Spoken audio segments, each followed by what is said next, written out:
One, two, three.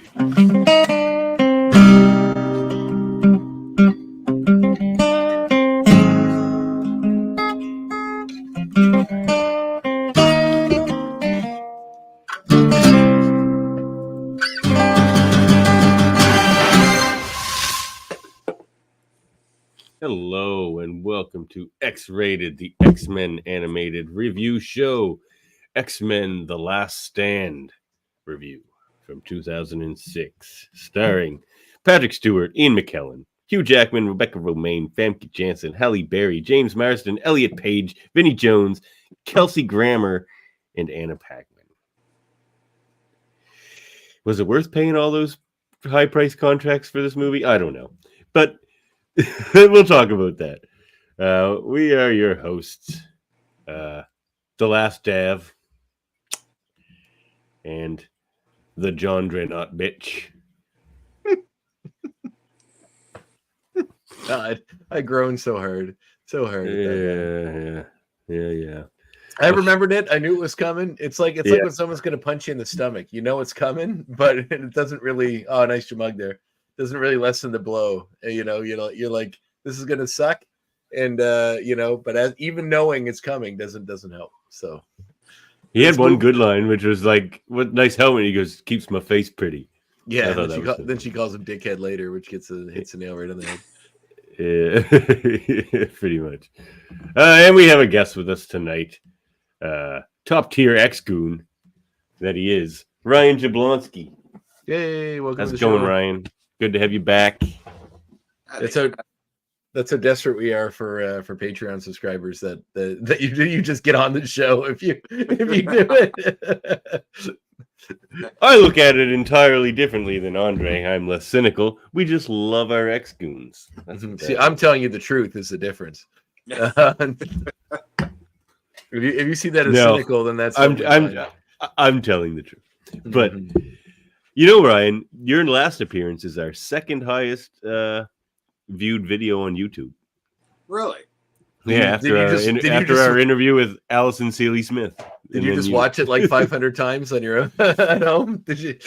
That's what we want to know. Ryan's at home just hitting play, just letting it run, and then play again, letting it run, just getting the numbers up. Every day at work, I'm just listening to the podcast all the time. My mom watches the video constantly. That's dedication. Yeah, well, we need that level up. We need that level of commitment here at the X-Rated X-Men Review Show podcast. We do. Well, why don't we? Well, let's catch up on old times.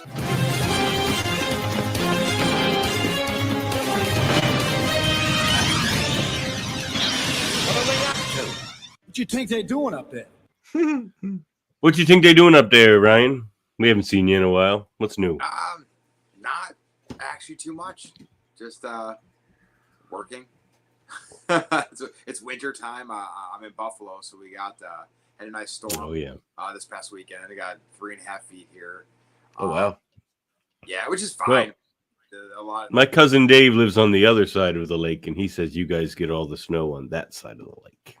Yeah, they'll get nothing. But then I'll travel not even 3 miles from my house, and they got absolutely nothing. Yeah. Yeah. You just get in one of those pockets. Yeah, we're just like this little band that goes like right over my house all the time, it's fine. But other than that, really not much else going on. I'm anxiously awaiting X-Men 97 to start up at some point. Aren't we all? I'm still reading a lot of comic books. Oh, well, good. Time well spent. What are you reading nowadays? Mostly, all the X books. That's a job in itself. It's like 6,000 of them. Oh, it's insane. And then it's all wrapping up, though. I mean, this is right towards the end of the Krakoan age. And then just going back and just rereading old stuff. I have the Marvel Unlimited. I know you just got it a little while ago. And I read just ridiculous shit because of that app. So. Yeah, I'm just finishing up I'm like 3 episodes from finishing that Mortal Hulk run. So. Oh, it's such a good book. It is a very good book. It's fun. It's cool seeing like a horror bend on the Hulk the way they did it with that. The art's beautiful too. Like it's The Alex Ross covers are gorgeous. Like, it's all really nice. Yeah, it's beautiful. And you know what else is nice is I know you'll start getting into the app a little bit deeper. I've been reading a lot of those goofy ass 90s series. Like, actually, what's next to read for me is all of the 2099 Spider-Man comics.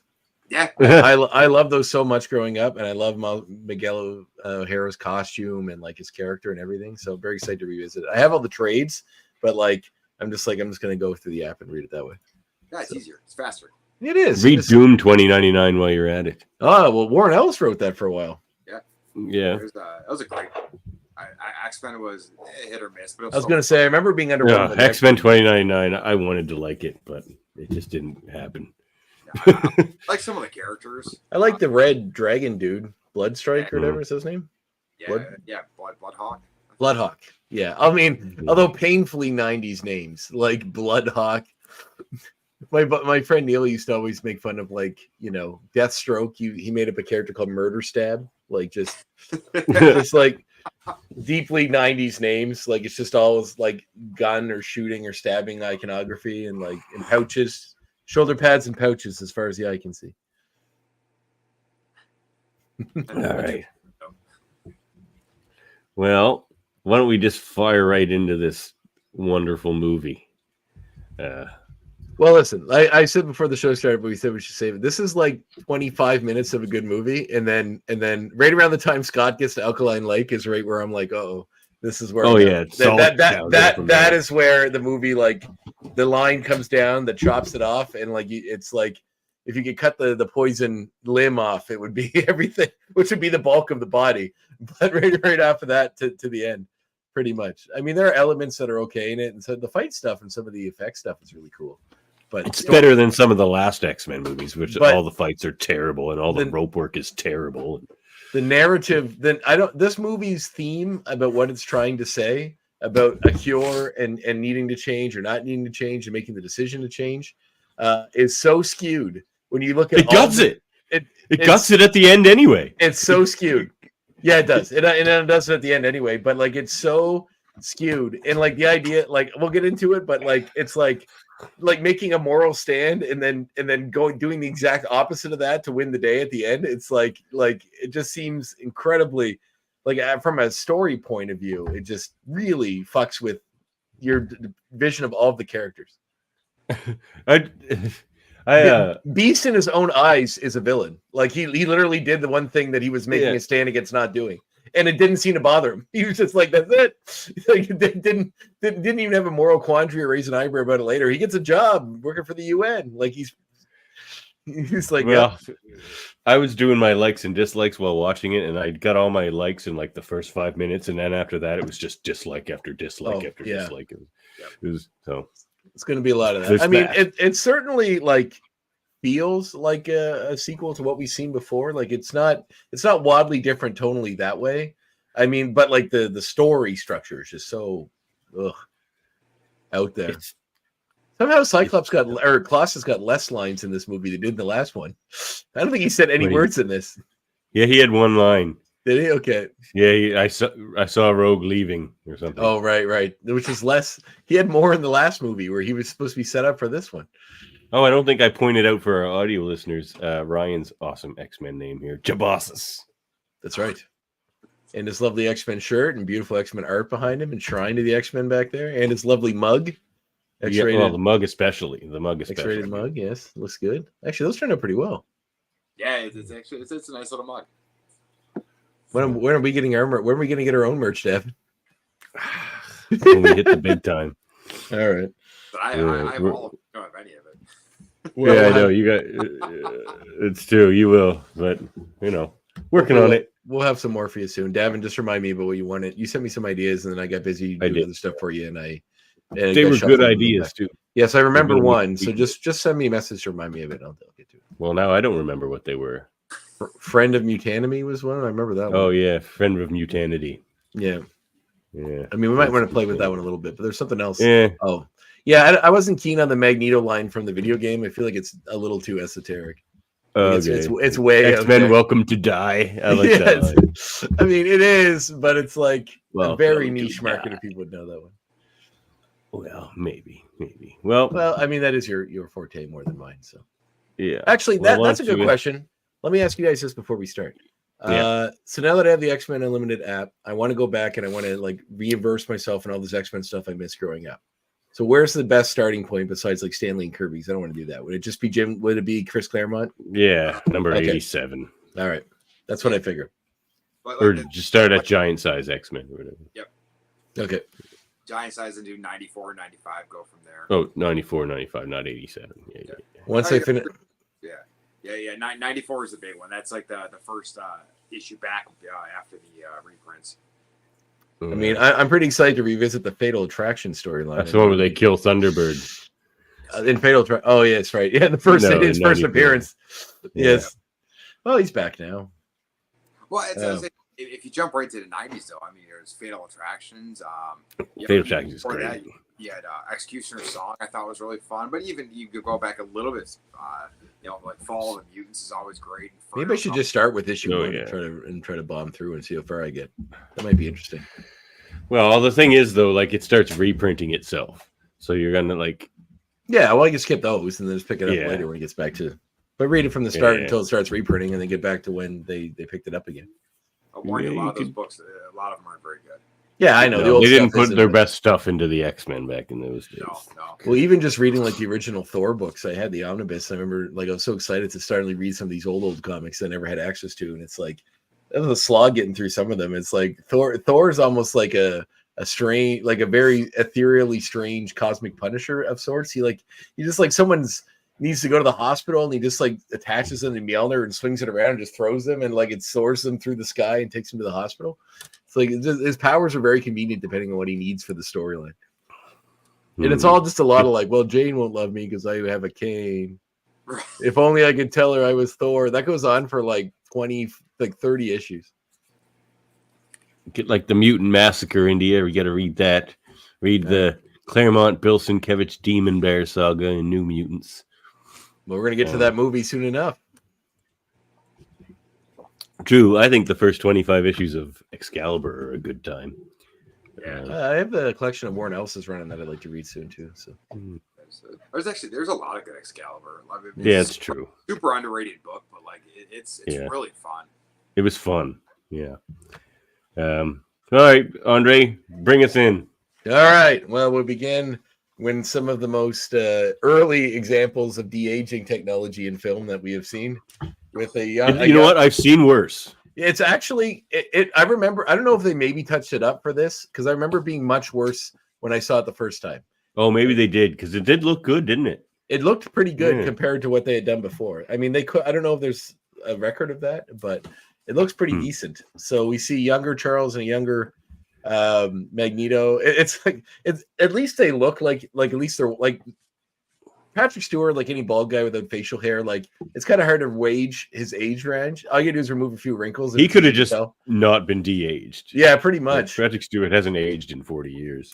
It's mostly just smooth. It's like that filter on Instagram where they just smooth out your wrinkles. It's like that, like that. But so they come up to the gene. Like I want to spend a million years on the details of this. There's some points that you may want to stop and talk about, and stop me if you do. But we see them visit the Gray House to visit in on a student that's very special, according to Charles. Oh, so should we save my X points for the end, or should I just bring up my likes now since they're all in the first 5 minutes? If you want, let's just go through what we like and dislike throughout the whole episode. I feel like it's easier that way. And then I got some fun points about the movie we can talk about at the end. So okay, well, it could be like Murphy's morsels in your. You got your morsels with André. Kind of. Appetizers with André. Yeah, I like that. Let's go with that. All right. So if you want to shoot, would you like appetizer? Well, we do see them talking with Jean Grey's father, who is a friend of the show. My first Oh yes, friend of the show, Adrian Huff. Friend of the show, Adrian Huff. I wonder if that was because he did the voice, or just worked out because he was an actor in Vancouver that was a good actor. I wonder if it was connected, or maybe a bit of both, because they couldn't have been. Like they had George Booza in the first one. I feel like they were trying to put a little representation. But I mean, Nightcrawler was in 2 episodes scattered across the entire show. It's not like true, Yeah, I mean, just glancing at the CGI on them, it's pretty good. I really feel like they must have touched it up. Maybe they did. I mean, it's quite good. So we get them to visit Jean. They, this is when Magneto and Charles were working together before the split, which we never really get. I guess we were supposed to get the backups of that on First Class eventually, but that all came after this. So that timeline is totally, I think we just need to start anew with that one and ignore this stuff. Yeah, I think so. They tried to bridge it with Future Past, but that just makes it even more complicated. And with like Wolverine has a cameo in First Class. That's true. He does. And they even reference it again when he shows up in Future Past. So they're going to meet their daughter. Huff, the father, believes that she's ill. They correct him on that. So, because Magneto takes umbrage to that phrase because he doesn't see mutant abilities as being a disease. The look on Adrian's face, too, when like Magneto corrects him, he's just like, oh. Yeah. He's like just cowers. Yeah, he calls it illness. Yeah. But Charles smooths it over and brings Jean out so they can meet her. They meet her privately, and they say we're like you, and she says I doubt that, and then raises all of the cars in the parking, like in the entire subdivision she's in, including the hose of Stan Lee, who is working in his office. Did you recognize the other cameo in that scene? The guy whose lawnmower raises in the air? No, I wasn't paying close enough attention. It's Chris Claremont. Oh, was he? Yeah. Interesting. There you go. Good And then they realize that she has these Chris Claremont was in this movie. Then he went home and a couple of months later watched this movie and was just like, "My God, what have I done? What have I done? What have they done to my legacy?" He's like a Frankenstein monster. What have I created? Yeah. So they, although the movie that this would have been and Bryan Singer had continued, you would have liked a lot more than this one, I'm sure. And we can talk about that at the end. I don't know. I don't think this is any better or any worse than X1. Oh, you think this is better than X1? Oh, you're crazy. But aside from that, I mean, some of the story that they would have went with instead of what they did, I feel like you may have liked better. But we'll get into that. So at the same time, she has raised all the cars. We realize just how powerful Jean is. Of course, this was never mentioned or even nodded to, except at least in the second one. Well, go ahead. No, go ahead. I'll get there when we get to my next point. Okay, keep going. Yeah. Then we see around the same time period, we see a young. I don't know if it's supposed to be the same or a little further ahead because based on his age, it's hard to tell. But we see a young boy trying to cut off something on his back in a room. His father's trying to get in. It's a Worthington company. I don't think it's the same time. I think it's years later. It would have to be because they make Archangel seem like a young man. 10 years later, I think. Did they? Right. I don't think there's anything said that in the because the gene was. Oh, it does say 10 years later. You're right. Yeah, 10 years, and then it's like whatever. Yes. We see a young boy in a bathroom, and the father's trying to get in. The kid's been in there for an hour. He's been digging at something on his back with tools, trying to get rid of it. Father eventually busts in, finds out that he's trying to cut his own wings off. That's a good scene. It's a very good scene. Showing the mutant plight of a child. It's tragic. The kid even says, I'm sorry to his father. He did nothing wrong, but, he feels as though he did because of the monster he seems himself to be. Super fucking gross, right? Yeah, it sure. was. The wings look pretty rough. It did look like bird wings when you if you see someone dressing a bird. It was like a file. Like you just like. Yeah, it was like a zester for lemon peels. He's trying to use it to saw the wings off, which can't be pleasant. I mean, bird bones are hollow, so maybe assuming he has bird bones, it'd be easier to get through them. But still, it's not. He does have bird bones. So why does he not just crumble into pieces when someone punches him in the comic? He's got extra dense muscle, but he does have lighter bones. Is that because birds have extra dense muscle? Because that's not how that works. Because comics. I like what? How come every time somebody gets bird powers, it's always swan? I want to see like duck. Or goose. I want to see like a goose man. Those could be goose wings. It's just like honks and everybody. That's the bird person I want to see. I want to see the hummingbird. That'd be cool. Let's see hummingbird.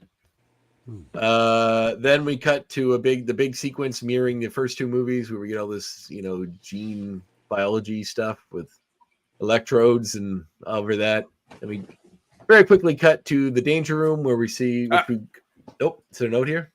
That's my next X point that I like. Throw it in there. They're in the danger room. Actually, like the danger room, and they throw a little like the team working together, trying to become a team, that sort of thing.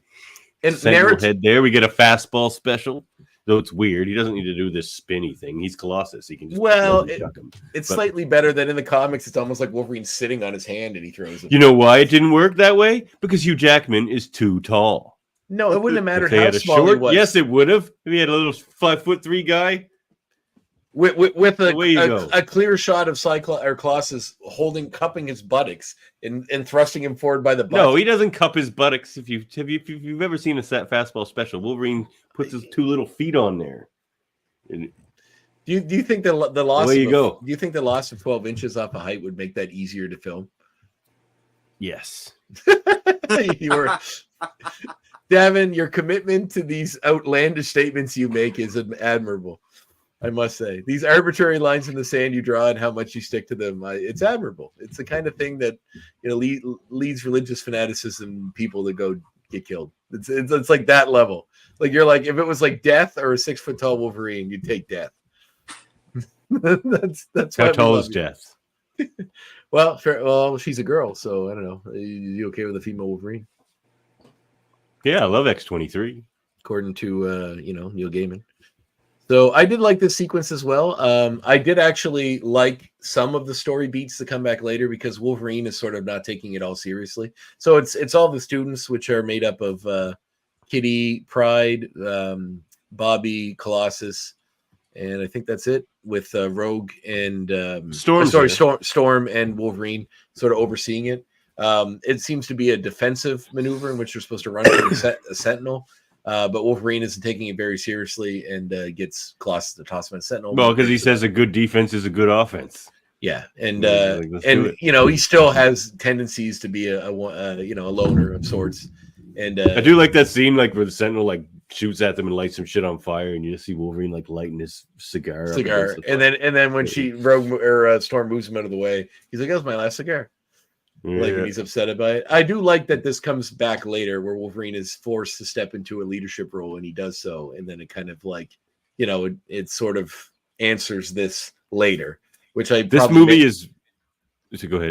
No, go ahead. This movie's basically how Wolverine becomes leader of the X-Men. Yeah, 100%. All right. Storm we got rid of Cyclops, that pesky Cyclops in the first 5 minutes. Now we can make an X-Men movie. I actually learned something about why that was. It wasn't necessarily because it was in the script. It was a necessity, but we'll talk about that later. What? I call bullshit, but we'll see. Not in the sense. I never liked Cyclops. I know what Andre's saying because it was actually documented when it happened. Yeah, but we'll chat. Person basically showed up as a favor to the role. Yeah, because he literally does hardly anything in the movie. Yeah, nothing. So we see Storm chastising him for going on his own. We see Cyclops is still broken up about what happened, and it's the best use of his powers we get. When he shoots the lake. It's the best thing Cyclops does in these movies. Although it's kind of dumb. It's just like, I'm so angry, I got to shoot a lake. Yeah, the whole thing is... They make Cyclops such a wiener. He's such a wiener in these movies. Yeah, he sucks in this movie. Yeah, he sucks. Well, yeah, he literally does nothing. Like, he's only there to explain why he's not there, basically. So during the danger room, we see Rogue seeing Bobby working together with Shadowcat, Kitty Pryde, Ellie Page, and she's jealous in the sense because she's seeing him pal around with another woman and a woman that he could touch. So that's preying on her, and then because of that, she's acting coldly, in pun intended, to Bobby, because she's feeling the limits of her powers and what she can do. I was never big on the Shadowcat casting myself. Well, she doesn't do a whole lot, or rather, they don't do a whole lot in this. Or I'm not sure how to address them in this movie. I'll say them. The character's a she. Yeah, we'll go with that. So, the Cyclops is going off. Wolverine is trying to plead with him to find some closure. That this Jean's gone, and Cyclops is so broken up he can't allow himself to grieve. So he tells Logan. Yeah, it's not like he's the leader of the team that loses members more often and quicker than any other team ever. And But they always come back to life anyway. So chill out, Cyclops. Well, not in this universe. But he has a nice line where he says, "Not everybody heals as fast as you, Logan," which is nice. It works. I think it's a good line. You know. Then we see Hank McCoy, who is the bounding beast, as we know, who is a secretary of mutant affairs. It's my third like. Actually, he's great. Great casting. Great casting. I would like to see more of him. Great depiction, though. So he's called into a meeting where he's given information from the government, and one Bolivar Trask, who doesn't really do anything mutant-y in this, and is played by the actor from Predator. His name is Bill Duke. Bill Duke. I thought it was Bill Duke, but I was like, or something Duke. No, you're right. It is Bill Duke. Yeah, it's Bill Duke. Because I was like, no, wait, Bill Duke's the director, and then I remembered that they're the same person. He directed a bunch of really cool movies too. Oh, did he? I didn't know he was a director. A lot of seminal black films, actually. Like he is really good stuff. So yeah, he has a scene in the cartoon the Boondocks as well, and it's funny. He's just like he's interrogating Grandpa, and he's just like he's making him talk into circles and like incriminate himself, and he's just like, you know, you're done fucked up, right? Grandpa's like, he's just like, what? No, Grandpa's like, no. He's just like, no, you know, you're done fucked up, right? He's just like, this interrogation's over. He has a lot of gravitas in any role he's in. He always plays it well. Like he's great in Predator. He's fantastic in Mandy in the very brief role he's in for a more recent movie. But it's funny though, he plays Trask in this, and then the next person to play Trask is Peter Dinklage. Yeah, like literally, you couldn't find a more opposite person. So they both play it well though. They both play that role. They're different versions. I mean, this Trask is just a government guy. But Beast's at the right hand of the president. He's given information they've developed a cure for the mutant virus. And I use virus in the context of why it's being used in the movie, which is alarming to him.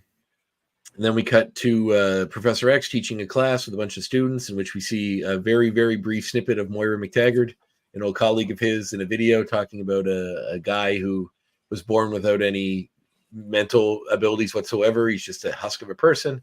And they should have had Layli Cadeau like do the voice and just dub it in. They talk about the ethics of if it's okay for him, somebody like a father who's dying of cancer, to be able to put his consciousness in that body.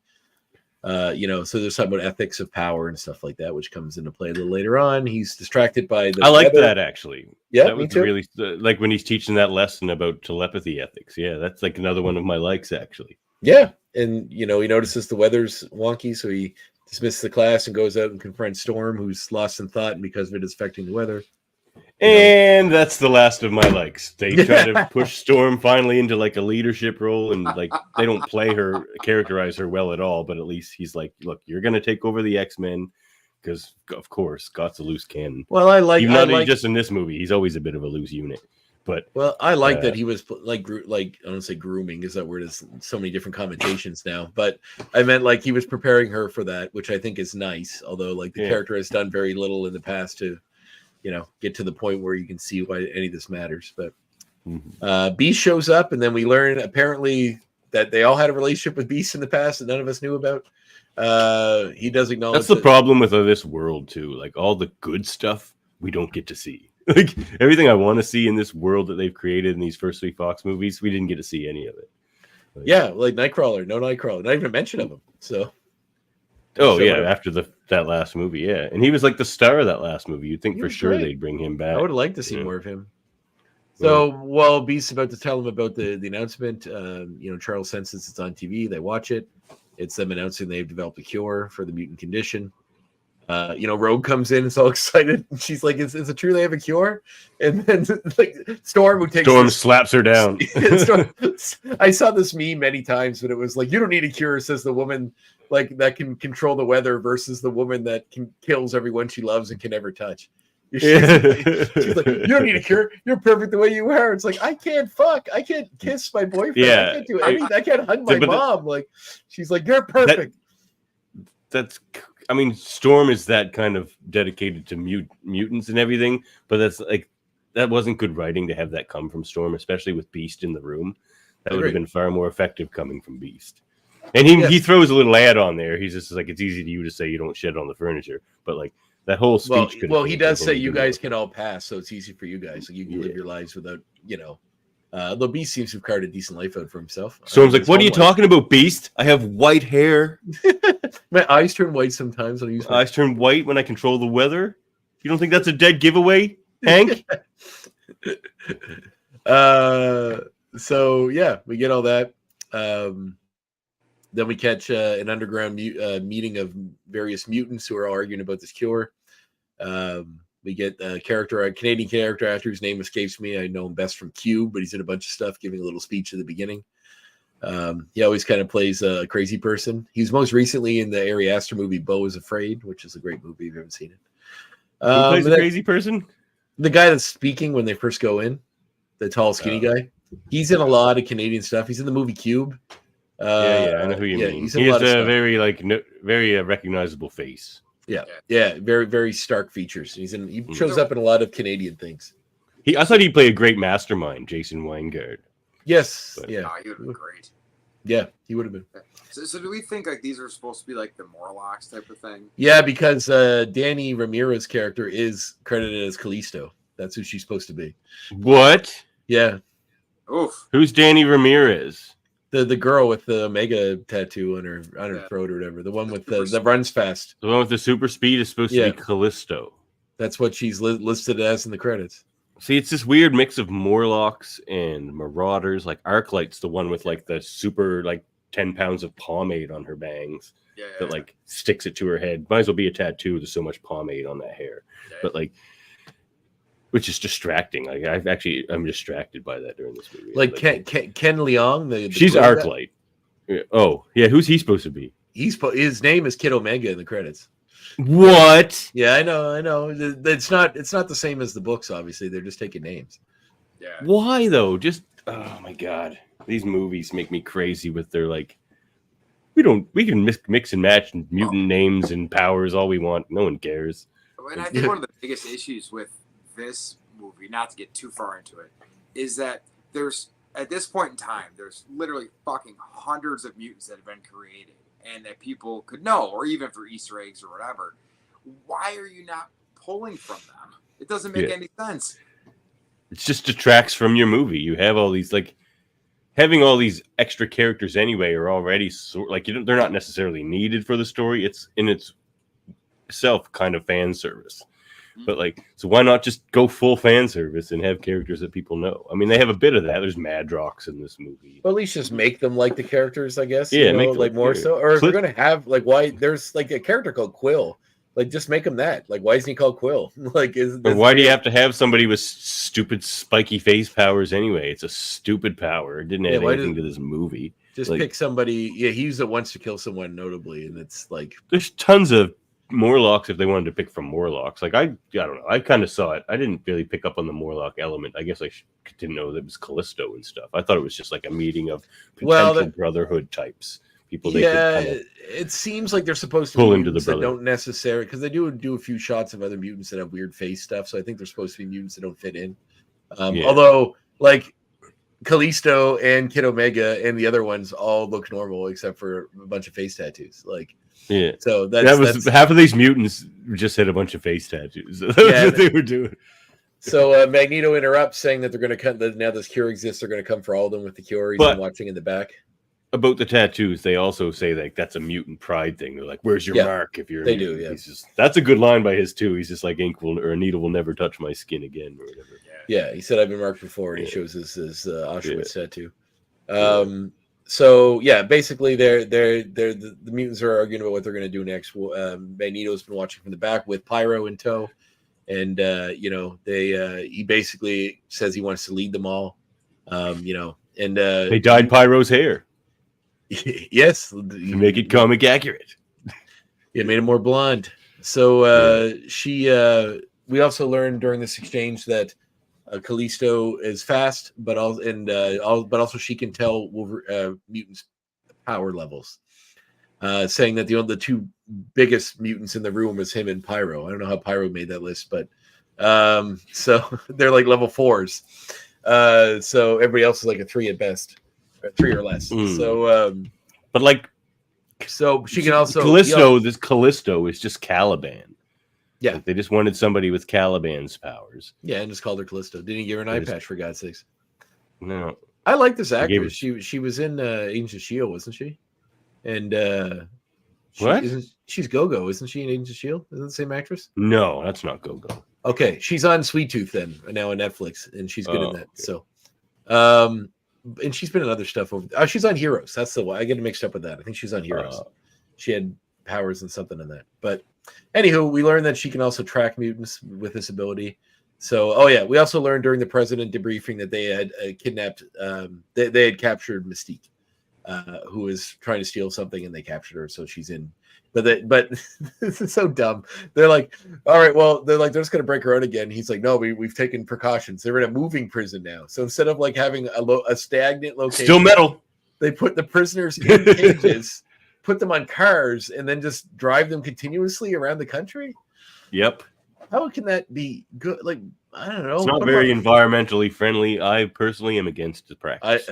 I agree. It's a waste of gas, especially with the prices. I mean, it's like one thing they've never really shown in even the MCU movies is like the Raft or any of these big superhero prisons. Yeah, which I would like to really see. This is I guess we kind of get a little bit of that, I think, in Dark Phoenix. Well, they say they sent Jaemeel Jablonski to the Fridge, which is one of the other ones. There's like the Raft. Well, then the he Fridge. comes back in She-Hulk, so you know.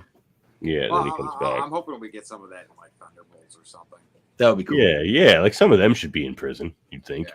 So that's my guess, because especially if they go kind of like a Marvel Suicide Squad type of look. Like, I mean, they gotta go into one of the big ones. I'm very excited.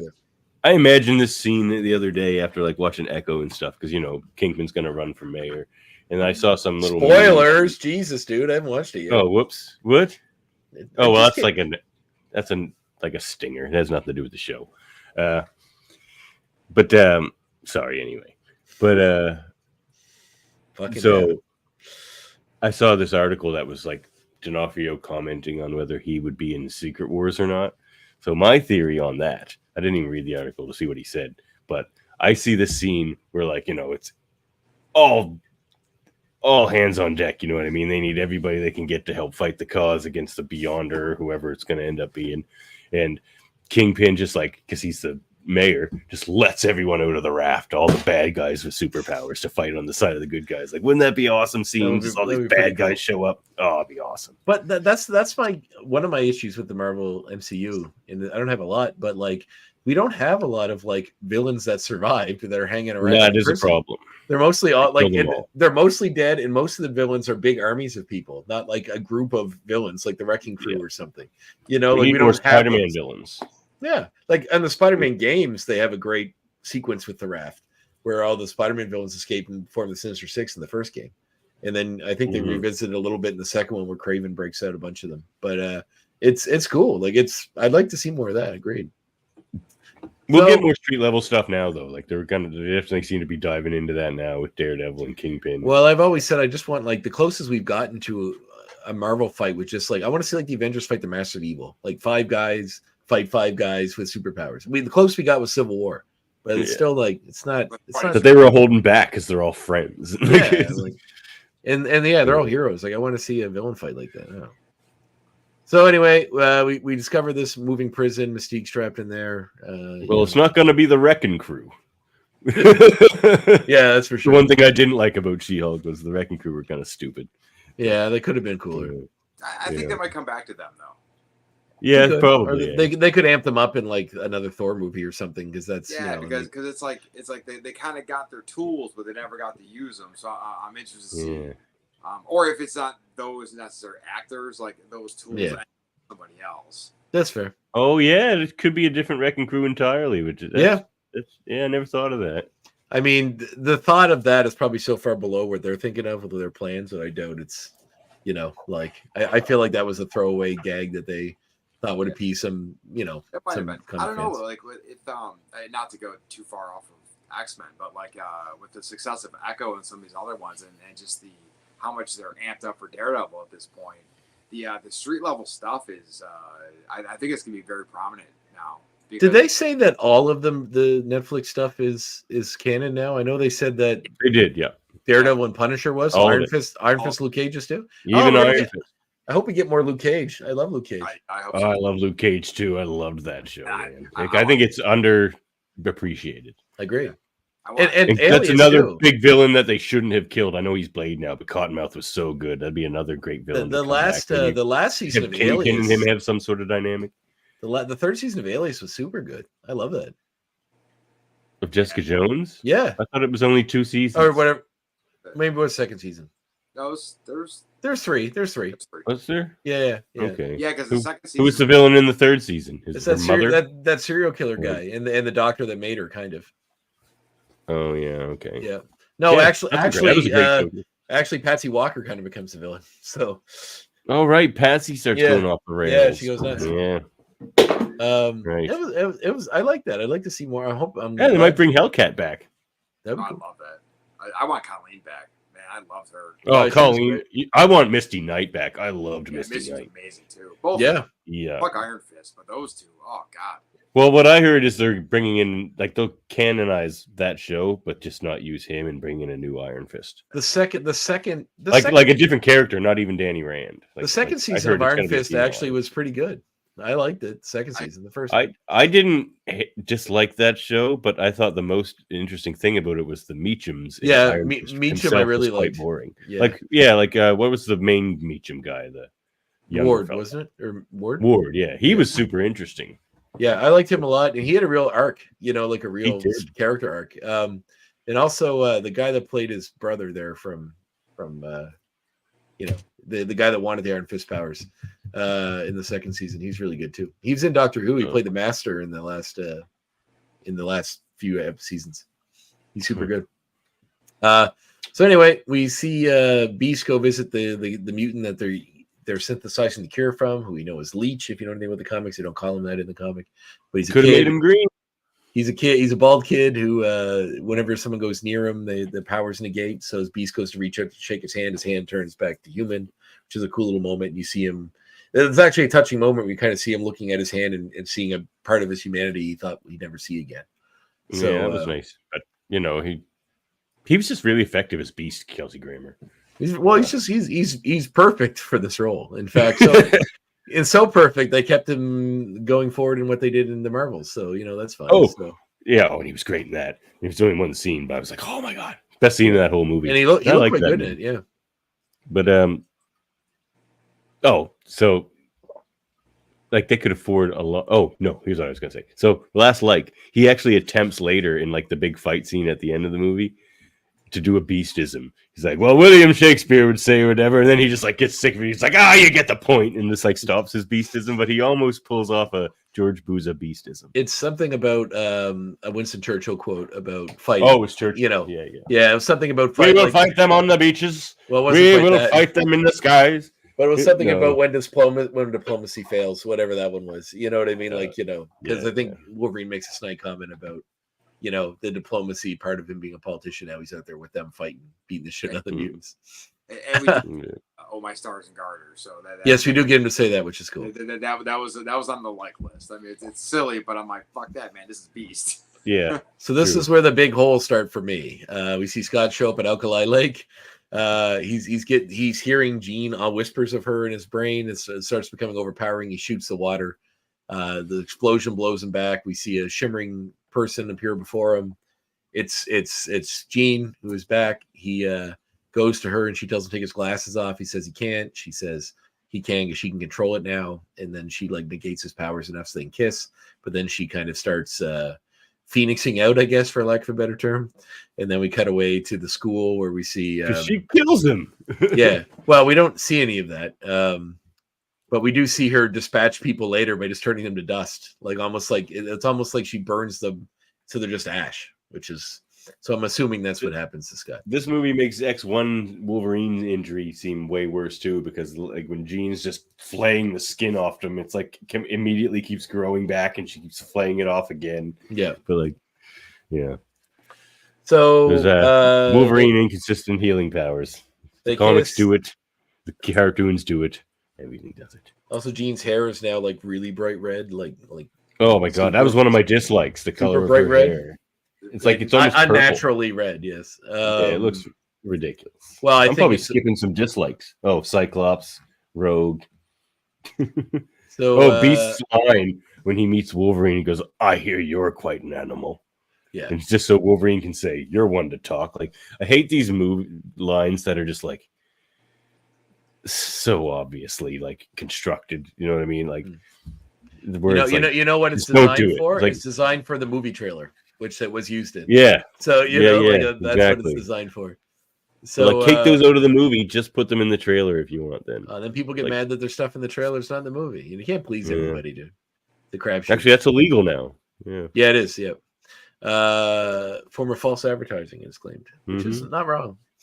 It'd be funny if someone did it like really hard. Like, say you see all these actors. There's like Laurence Olivier and like Orson Welles, and you're just like the magnum opus of film, and then like none of it's in the movie. It's just it's a trend. We cut those scenes. But you know what? On the counter argument to that, you're complaining about a scene you've already seen not being in the movie, so you can see it again. You haven't seen the whole scene. You've seen a clip of a small. But maybe there wasn't the whole scene. Maybe there was only that clip, and you've already seen it. It's kind of weird. It's possible. So then we cut to Jean started her power seem to go to control. We cut away. We see all the mutants at the school sense something's up, and they run to see Professor X, who tells them to get out to Alkali Lake. They go there, find stuff floating all around, and Scott's glasses, but no Scott. And they find Jean passed out. They bring her back to the school, and then we discover that Xavier explains to Wolverine that I know Cyclops has a super speedy bike and everything with a super speed button, but they didn't make driving to Alkali Lake from upstate New York seem nearly as much of a journey as it. Like, he didn't even pack a bag. He just like puts on his coat and drives to northern Canada from New York. Yeah. It's also funny that, like, I guess they have a stealth jet, so there's no real issue with crossing the border or anything, but it's just like seem to go wherever they want. It's like, there's a lot of on this movie. Like even when you get towards the end of it, when all of a sudden they're in fucking California, which is the other side of the country. Yes, that's correct. Are they in California? They go to well, they're in San Francisco. Oh yeah, they go to Alcatraz. Yeah. They go to Alcatraz, right. Which is pretty far away. Just because they wanted a recognizable bridge for Magneto to tear down. That was predominantly metal. Like, I think a lot of the New York bridges are like more stone or something like that. It's also strange that, like, why would Worthington Industries, pharmaceuticals, make their office or their big head office place on Alcatraz? They said that. They said it's because it was the safest place, they said. It's just a fucking island. These people fly. Like, they have powers that can fly. Like, it's not... They have ships. And it's also an island surrounded by like the most people that you could possibly surround an island by. Also, whereas they could have just went into the woods somewhere, which would have been a lot harder for most people. It's pretty close to the land. Like, it's not, it's far, but it's not that far. Like there are, we've seen people fly. Like, also that whole prisoners would swim it. No, they wouldn't survive. That's why they put it out there. Only Sean Connery escaped it in The Rock. No, there was a real life person who did that. I don't know if they ever found him, so they didn't assume he lived. But so then we see Wolverine discovers that as a girl, Jean's powers were so wild that they had to like close off part of her powers in her mind. In doing so, they created a split, which makes Wolverine like Xavier seem like a monster. That he was so powerful, kind of. Like when Wolverine's like, well, you just cut off her mind and didn't give her any say in it. And then he's like, I had to make a choice. It's like, well, she didn't get a choice. So no, but he had to make a choice. Like, she couldn't control it. People were gonna start dying. Like, I don't know. That's where the I think if Professor Xavier had did that to anybody but Jean, Wolverine wouldn't have given a shit. That's where the crux of this movie, like the theme of it, loses me. Because it's like, okay, so the basic idea is that mutants exist. Some are useful, some are not. We should use a cure to get rid of the non-useful ones that are either dangerous or hurtful to themselves or others. And we should let the other ones live. Okay. If that's what we're accepting as a society, that we have to change the things we don't like, then what if there's personality traits we don't like? What if there's physical traits we don't like? Should we just get rid of those? If we can change it, why don't we? If people are just inherently criminals, why don't we just kill them? We had to take away their ability to hurt other people. That's it. We can just neuter people, But the biggest problem I have with that whole thing, though, is just the fact that they make the Phoenix a part of her mutant power. Oh yeah, not a thing from Beyond the Stars. Which so now she's just like a split personality, and it's like, I mean, like within the way that story, I feel within the way these movies are structured, if you were to incorporate the Phoenix in this movie, you couldn't make it aliens. It would make no sense. Why not? Because they did nothing. You wouldn't even have to explain They've it. done nothing to explain. Phoenix isn't an alien. Right. Well, it isn't a sword, right? It's a force. Like it's a but it's not of Earth. It's actually a multiversal force. There's only one Phoenix Force in the entire multiverse. All right. Well, that's what it is now in the comics. When this came out, it wasn't. It was some kind of, okay. Well, whatever. The Phoenix Force was never an alien. If you made two movies that are rooted in reality, and then all of a sudden the third one, you're like, hey, we got a multiversal alien force from another dimension coming in. It would be very weird. I don't know how rooted in reality these movies actually are. Like that Danger Room was pretty fancy for That's fair. And like where does he has alien technology already? Xavier. If you'll recall at the beginning of the movie, when it showed the Danger Room, it said in the near future. So it's the future technically. How near, we don't know. It actually says in the near future, which makes you wonder how many years beyond now are we supposed to be. They don't have hover cars, or laser guns. None of them have aged.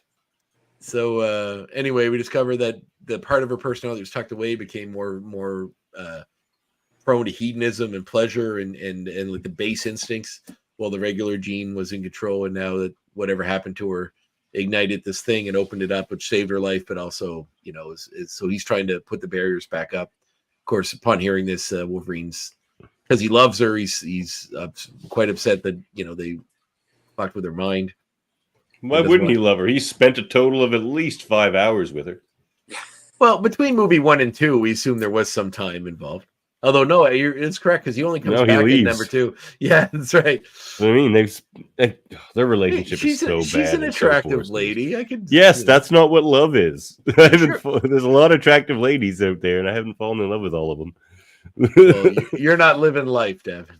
Oh, well. I'm kidding. Hey, I've been married a very long time. Believe me, I know what love is. But there is that sort of Shakespeare. Like, what about Romeo and Juliet? They knew each other for an afternoon, and then they're ready to kill each other for their love. So it's how did that end?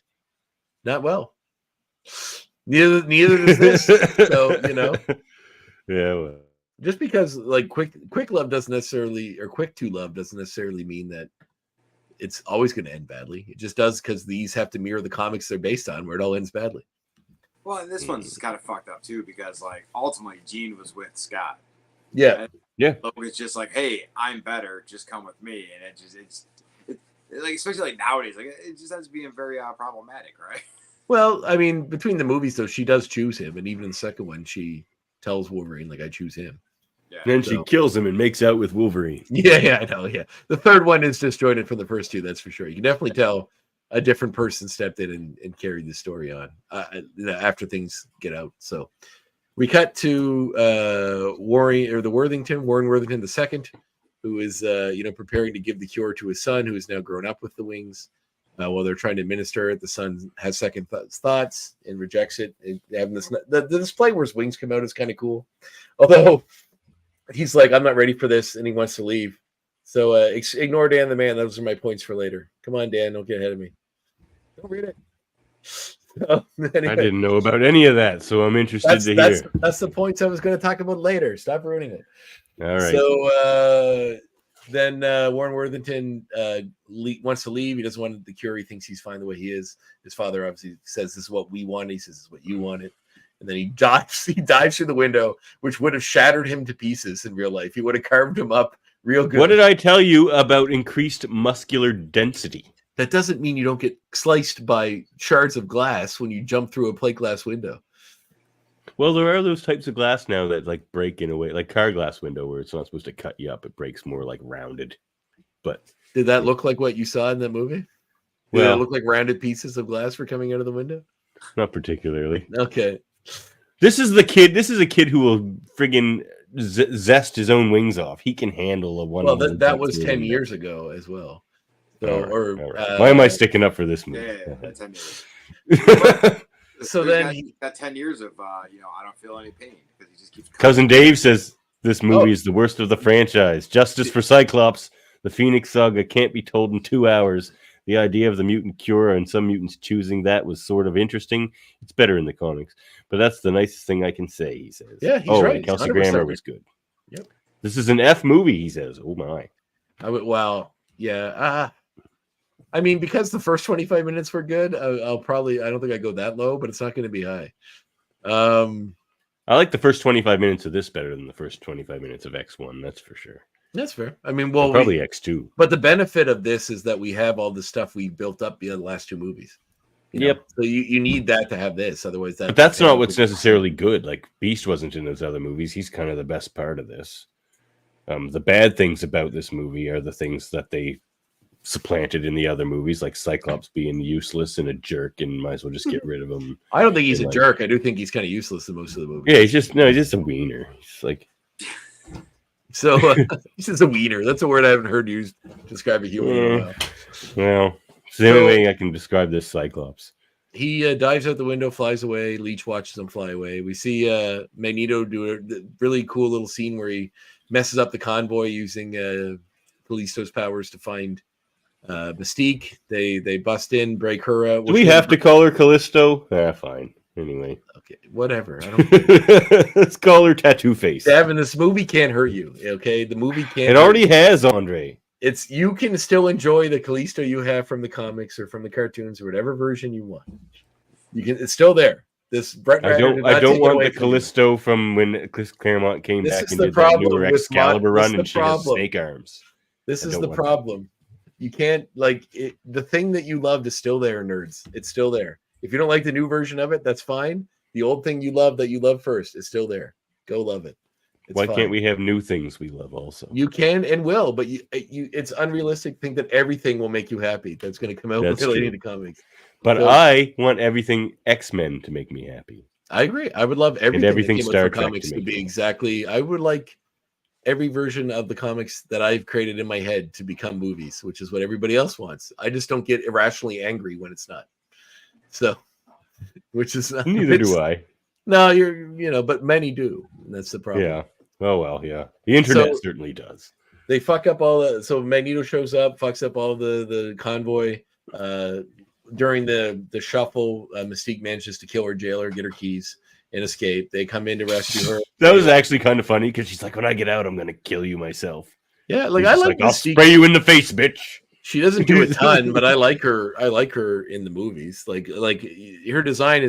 I would like to see something closer to the comic, but clothes, any kind of clothes. For her role in the movies. Although I think they did her real bad in this movie, and that's one of the things that pissed me off about this movie too.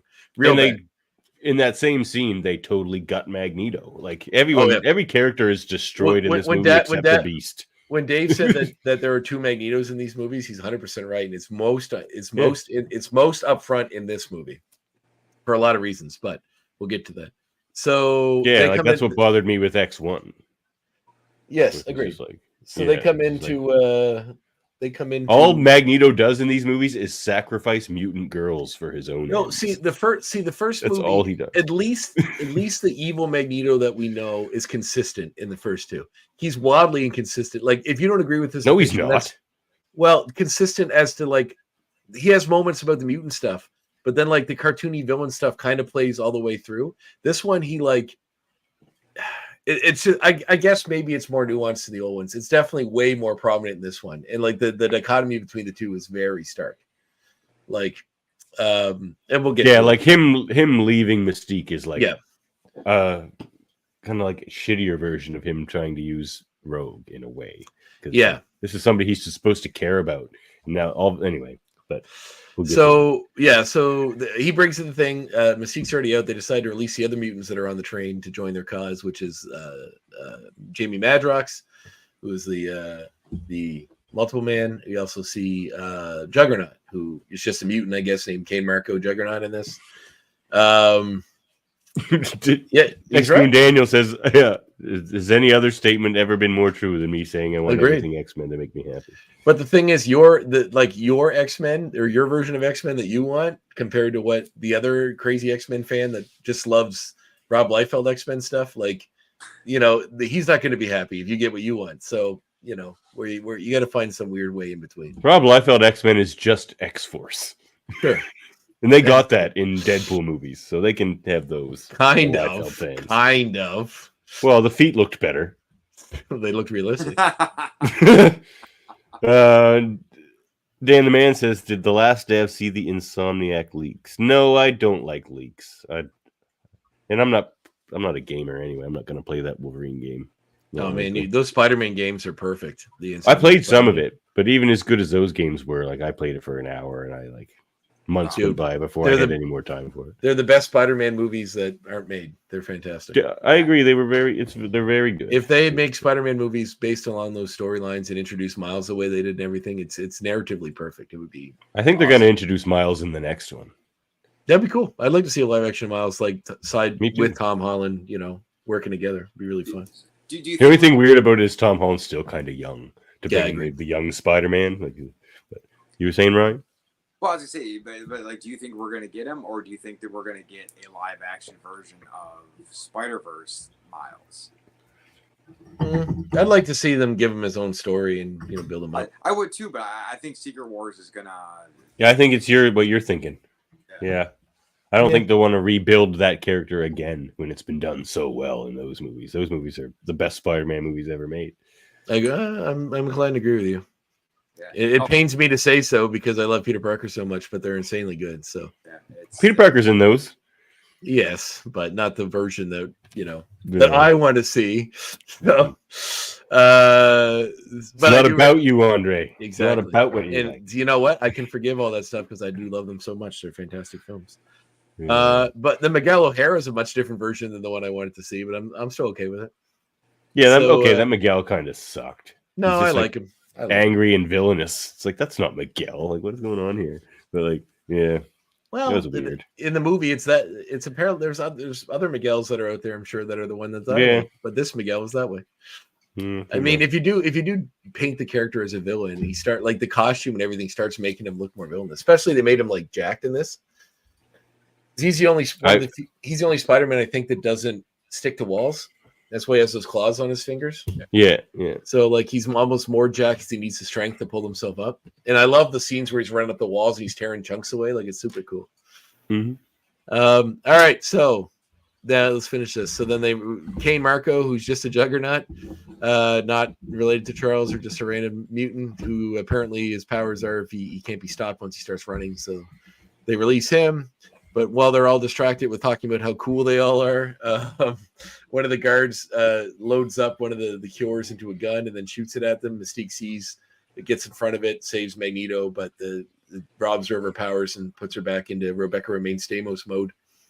And then immediately, there's nothing from Magneto here. Nothing. He's just immediately well, it sucks to be you. See ya. Literally, he's not sad about it, really.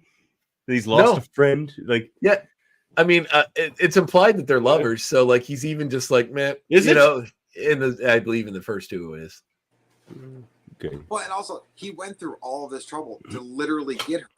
Yeah. Yes. Well, he's got Juggernaut and Multiple Man now. Yeah.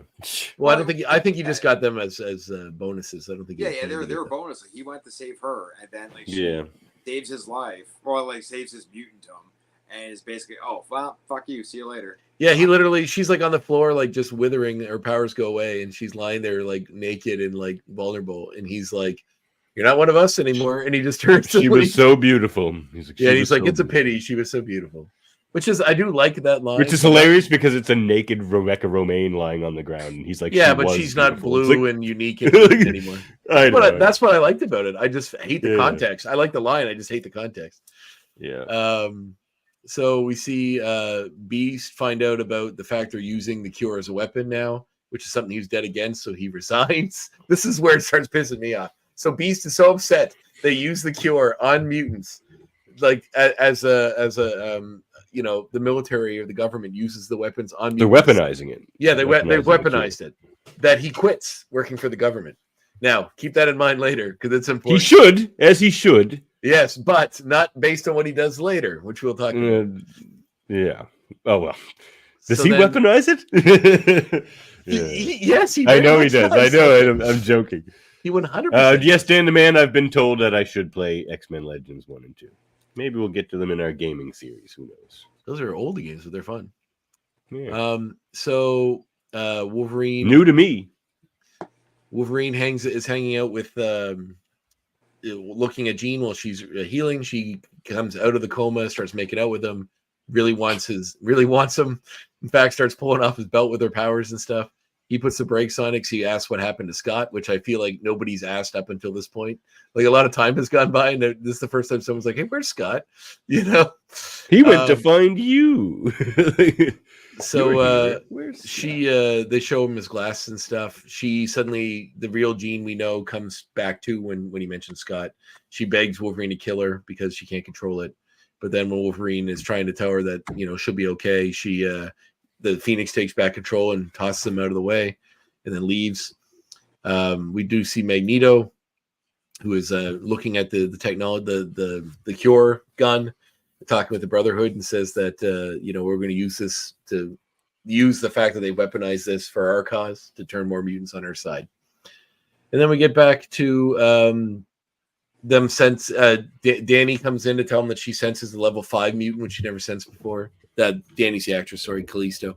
They sense the level 5 in this place, and it's a woman. And Magneto instantly knows that it's Jean because of his experience with her in the past. So they head off to go see her. At the same time, Charles and Storm and Wolverine arrive. See, that's another problem I have, though. It's just like Magneto's supposed to be Omega class mutant, which has no upper limit already. So, to have Jean's Phoenix thing be a manifestation of her mutant power, you then have to create something that's beyond an Omega level mutant, class 5. But it's like it destroys all that too. Limits his powers. Now he has a power that has limits. Well, within the context of the movie, we don't have Asteroid M or any of that crazy stuff. So, he just, I get it, but basically, the way Charles talks about her in the past, it seems like she's almost like a god. Like she could destroy the world if she's unchecked. So, Magneto could probably do that too. If he uses the kick drug, he can reverse the magnetic poles and destroy the entire planet, as we learned in Grant Morrison's magnum opus, X-Men. So, magnum opus. The best X-Men story ever. Read Jason Aaron's Amazing X-Men. It's way better. I disagree. I have read it. Have you read it? Yeah. When it came out. It was good. I like the Nightcrawler back. Fun. I like having Nightcrawler back as the swashbuckling swordsman. That was fun. Yeah, exactly. So, that was a great blanket you got on your chair there, Ryan. Yeah, I noticed that too.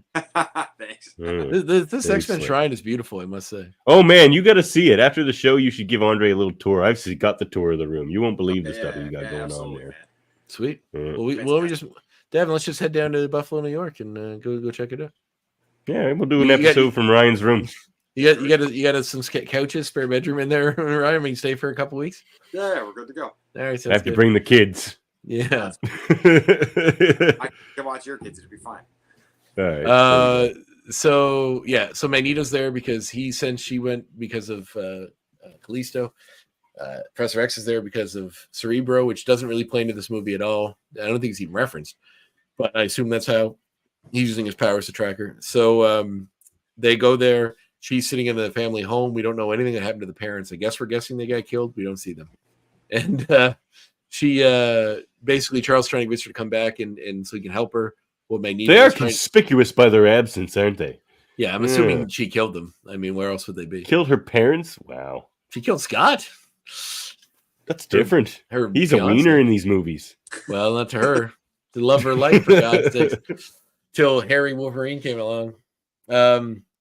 So basically, Magneto is goading her, saying that they're going to try to neuter her and do whatever they're trying to do, cure the other mutants.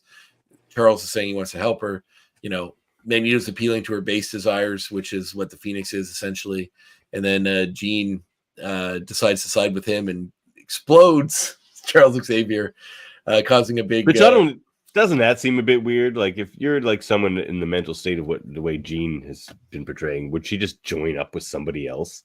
Like she would just do her own thing. Like why would? Well, she they care do. about They Magneto do. and Say, his they goals. they do say that the I'm not trying to defend the movie, but they do say that the Yeah. Phoenix persona is like literally base desires. So Yeah, but he's just like says, yeah, base desires, cool. Like he doesn't give her a reason to like. no, he does. Join He his says cause. that like what they're trying to do, what the humans are doing is what Charles is trying to do is take away their powers and neuter them. And not let them live to their full potential, which is what she wants to do as the Phoenix. I'm not saying I agree with it, but it does kind of make sense in this context. But this is also where, like, so the beam blows everyone back. She raises Charles from the chair and then incinerates him like everyone else. He just turns to dust. Oh, the Charles evaporation scene's another dislike. He does tell her before she goes. There's like a quiet moment where he speaks to her and says not to let it control her, which seems out of place because all she does is let it control her the entire movie. So it's not like she has a moment later where she gets to overcome it. She literally just gets like makes a window enough so that they can stop it, but not. It's not like a real thing. No, she has like 1 second of lucidity at the end of the movie. Yep. So Magneto, this is another point. So Magneto was goading her the whole time into joining his side. Then is shocked when she kills Charles. Like shocked. Like, oh, I can't believe she did it. So then she leaves with them. That seems it was both simultaneously pretty good and simultaneously really bad. Well, that's what I mean. Like showing how her powers are crazy and like they're all stuck to the walls and even Juggernaut's being thrown around by it. Like that's kind of crazy. But it's But even like Magneto later, he has a line that's just so dumb compared to what happens here, and a couple too, which just the tonally so consistent to me. But we'll get there. So we're firing along. We're over halfway. So yep. And I can gloss over some of this. We see the funeral for Charles, which they don't have one for Scott. Fuck Scott. Just Charles. Fuck Scott. Charles gets a headstone. Everyone's there. They're talking about Charles. You don't even see his at the end of the movie, but up to now you don't see a Cyclops headstone. No time for Scott Cyclops. doesn't even get a missing person report. They're just like, he might show up, he might not. No time for Scott. Charles is dead. It's so funny. Like Scott gets, even in death, gets very little respect and love in this. So in a narrative structure in which they're trying to push Bobby and or Rogue being jealous of Bobby and Kitty, for some reason, I guess because they're friends, Bobby knocks on Kitty's door because she's upset by the funeral. She says she wishes she'd go home and go ice skating. He takes her out to the pond, uses powers to freeze it. They go skating. Of course, Rogue sees this from the window as well. Like, why would you tell? Like, honestly, if you had a friend that was a girl, you didn't tell your wife, I'm going to go check in on her. Then you went and checked in on her. Then you went and had a nice moonlight skating segment with her. In clear view of a window, your wife could look out the window at you. What do you think is going to happen? Like, I get that he's trying to be friendly, but also, like, don't you think he's making his intentions pure by doing it within eyesight? Maybe so, but it doesn't look. But like, I have nothing to hide here. Yeah, well, anybody knows that humans aren't necessarily that rational all the time, and certainly when it comes to matters like this. Well, so, like, it almost feels creepy because, like, Iceman looks like he's like 20, 21. Katie looks like she's 13. Yeah, it's true, and she probably was like 16 at the time. Yeah. And Sean Ashmore would have definitely been into his 20s for sure. And I understand. But, I don't know. It didn't sit well. I rewatched this a couple days ago. I watched it with my wife because I wanted her reactions too. Because she hasn't seen this movie probably since it came out, and that was one of the things she even said. She's like, "This doesn't even fucking work." Yeah, it doesn't. Because like Sean is like Sean. I keep calling him Sean. Bobby is like a good guy, and he's not trying to cheat on Rogue, as we learned. But he's certainly doing a lot of things that can be construed that way, and doesn't even think about it. Yeah. So. And Rogue doesn't train with them. Like, she's not training to become an X-Men because like they haven't given her any cool powers. So it's like he's training with Kitty all the time. One of my dislikes is Bobby because like I love Bobby as a character, and like they just. He comes off as such a douchebag in this. And boring. And like Bobby's a jokester, Yeah, he is. He's almost like a Cyclops Jr. in the way that he's just like a good for the sake of good kind of guy, and doesn't really doesn't really have an edge to him. But anyway, I never the Kitty casting never worked. Like Elliot Page never comes off as Kitty Pryde to me. No. Well, but there were certain actors that only have one facial expression, and Elliot Page is one of those actors. Yeah. So those actors rarely work for me. They don't have time to really do anything with it, right? Like, it's just it's true. I was gonna say, and you hit it right on the head. And you kind of got to blame the script too, because like Kitty is always, from day one of her introduction, is a rambunctious kid, right? Like out, she's fun, she's always involved, and inserts herself into everything. Exactly, from everything. Minute one, and in movies, it's and I don't even blame Paige. It's she wasn't written that way. It was just it doesn't even have to be Kitty Pryde. It can literally be any other female. That could be anybody. Until you get to the point that the one time that she needs to use her power. Yeah, Kitty should have snuck onto the X-Jet. They kind of walked down to the uniforms and all right, kids, you're ready. You can come with us. Kitty should have snuck on with her powers and just showed up in the fight. That would have been more Kitty Pryde. I agree. Yeah. So we see the Brotherhood form meeting in the woods. This is where we get another inconsistent line. Wolverine basically Magneto. Sorry? Why the woods? Why are they all just hanging out in the woods? They got tents. There's tents all around. They're just tenting. It's a nice camping outing. It's like a team building exercise for the Brotherhood of Mutants. Did they say where these woods were? I'm assuming outside of Washington somewhere, but that's where the X-Men are, right? No, the X-Men are in New York, Westchester. Oh well, I'm assuming outside of the woods of San Francisco somewhere. Oh, how the fuck did Wolverine get there so fast? Although I don't know, it doesn't really look like. Well, that's fair too. So that super bike, Cyclops wasn't using. Cyclops took his bike. Yeah. So anyway, this is another one of those. So basically, Magneto goaded her into killing Charles, and then was shocked that she did it. And then in this one, Pyro's like, I would. Then buddies up with her. Well, then Pyro's like, I would have killed Charles, given the chance. And then he's like, that man did more for mutants than you will ever know. He's like, my only regret is that he had to give his life for our cause or something like that. That would have been a good line if it wasn't in this movie. Not in this context at all, no. It would have been, but not in this context. And that's all undone by the end of the movie, too. So anyway. So we see the dejected X-Men after the funeral thinking about closing up the school because Charles is there. It's almost like every scene in this movie guts the previous scene. Kind of. So they're gonna close down the school basically because they've known to lead it, and then Angel shows up looking for some guidance because he's That's a good scene. It is nice. And then Storm steps into the role that Charles had planned for her and says, no, the school will always be open and welcomes him into it. We see Wolverine go to the tomb and hear the voice. This is what I don't get either. Hear the voice of Jean Grey in his head calling him. So then he goes off on the bike to go find her. Then we cut to a mutant. We see Bob. Oh, so Rogue left to go get the cure basically, and Wolverine doesn't talk her out of it. She asks if he should, and he says he's her friend, not her dad. And if it'll make her happy, she should do what she wants to do. She leaves. Bobby goes looking for her, thinks she's going for the cure. He goes to check out one of the anti-protests outside the cure place. Runs into Pyro. They have a little exchange because they know each other from the last movie. And then Pyro causes a big scene where they cause all kinds of destruction and stuff in a riot. We see them getting word that, the mutants are going to make a move. So the government decides to weaponize the cure even more than they have already and prepare for a battle against the Brotherhood. Wolverine does get out to finally approach Jean in the woods. He has a sequence where he fights a bunch of other mutants and kills them all. That's what I find funny. They're like, okay, we don't want to use the cure to rob mutants of their powers. That would be just want to kill them. I'll just fucking kill them. Literally.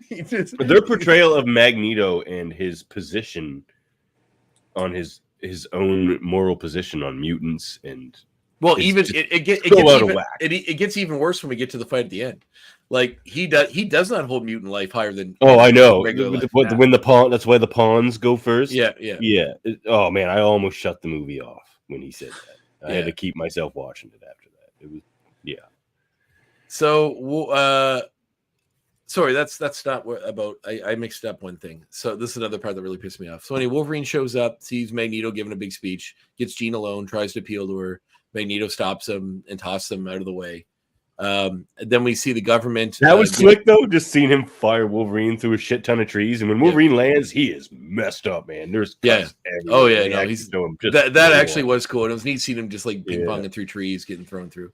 So then we see the government who gets word about where Magneto's secret base is in the woods. How do they get this information, you ask? Well, Mystique gave them everything and the president literally says, hell hath no fury like a woman scorned. And it's almost like a wink to the camera. Like, oh, when you jade a woman, she'll turn on you every time. Those friggin' ladies. Like, it's so stupid. Yeah. And it's like, okay, I get that she would be upset that Magneto cast her side. So he almost sees his own undoing. Because dudes that are scorned have always been so chill. Yeah. Oh, yeah, for sure. Yeah. No toxic masculinity there. That's for sure. No. Certainly no one like that running for president in Ryan's country. See? No one's scorned. No one takes scorn badly. One thing I do like is, well, that's another thing too, is when the government goes out to go get them, they're not there. It's just they have a bunch of pings, but it's all multiple man who's there as a decoy. So I don't know if she was still in on it and gave them false information, or just the government knew, or the mutants knew she's coming. So it's still a little vague. I think Magneto anticipated her betrayal. Possibly. Probably. So, but why even bother going there the first time to give a speech? Why just go somewhere else? Well, that was my question in the first place. Why the woods? You just go back to that church he found them all in. Or I do like that Multiple Man in this scene does have a costume similar to his X Factor costume later. That he's got the symbol. He's got the little symbol and stuff. I do think this guy. I don't know much about this actor. He's probably in something else later that I know him from. But he looks the part very well. Yeah. I would very much. He's well cast for this role. Yeah, he was actually making him Madrox a villain was in. He kind of looks like Chris Hemsworth actually, but it's not. But he kind of looks a little bit like with the eyes, like he's got black hair and stuff, but his face is similar. So we see Wolverine get back to then rally the troops, and this is where we see him and Storm. This is where Wolverine steps in and says we're going to work as a team, and this is where we get the payoff from him not working as a team earlier, because now that he's forced to be a leader, he's going to work as a team. But they're going into they fight the government, or rather the mutants have found out that Leech is the reason for the cure earlier when they're breaking into the facility and rescued Mystique. That's what Mystique was stealing when they went to rescue her, was the information about who the cure was. So that's how Magneto knows where it is. And using Callisto, they know where he is, Leech is. So they're going to go attack. The X-Men, of course, are going after them as well. Magneto shows up with all of his mutant army on the Golden Gate Bridge. His pawns. Uses the power to lift the entire bridge up, move it so that they can walk. He could just make little metal things underneath their feet like he did in the other two movies to get over there. They don't need such a grand display. Or he could just steal a boat. They're made of metal. He could literally just put them all in a boat and fly it over, just hover it over. Though that does come into play, because what he also steals with the bridge is a bridge full of cars, which they end up just chucking at everybody. Yeah, with people in them. Yep. Unless all those people got out at some point, which I'm guessing they did. But a bunch of them fall off the bridge. You see that? I mean, it is kind of a cool scene. Seeing him use his powers that way is kind of cool. Seeing that level of is neat. It's just kind of unnecessary. That's everything. That's what I've. Oh, go ahead, Ryan.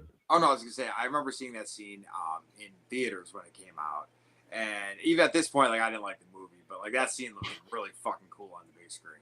Yeah, it is a good action sequence. Watching the bridge and when it comes down,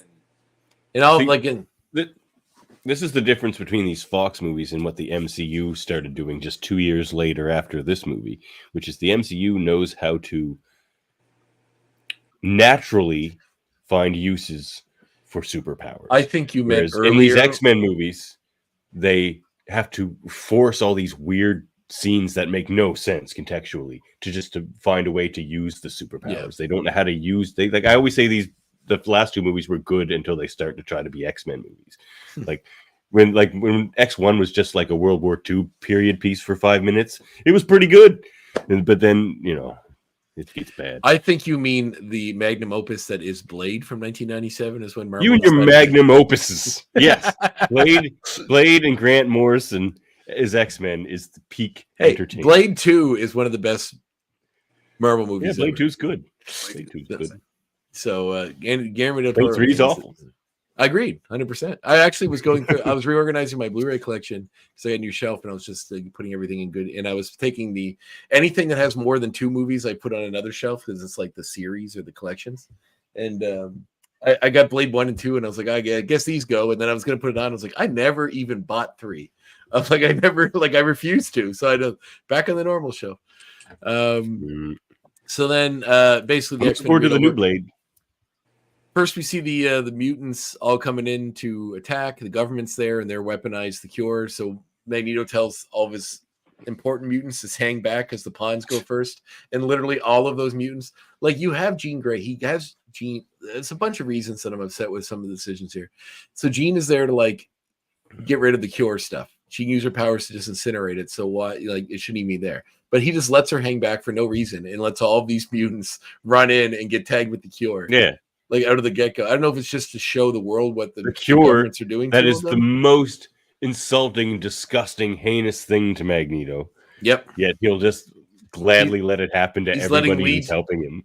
That's what I mean. Like he's supposed to care about mutants. So mutant superiority. Mutants are better than humans, but just uses them as disposal, as disposable fodder in the beginning of this fight for no reason whatsoever. And do you notice half of his brotherhood has like toad powers? Jumping powers. Yeah, they all had jumpy powers. They're just jumping. Yeah, most of them were toad. That's how we know that they're special. They can jump. And have tattoos. And they have tattoos. So the X-Men, they know they're outnumbered, but they got to do what's right because that did make me laugh though, Ryan, when they all just come jumping out. Oh yeah, it's all everybody jumps. It all looks awful, and it's just like, oh no. And also, why does the government know that the X-Men are on their side? Like the X-Men show up to help, and they're just shooting indiscriminately needles into every mutant they see. Why aren't they like they just are like, well, we know these ones are the good ones. I'm sure most of those soldiers in that situation wouldn't be able to differentiate or wouldn't know enough to differentiate.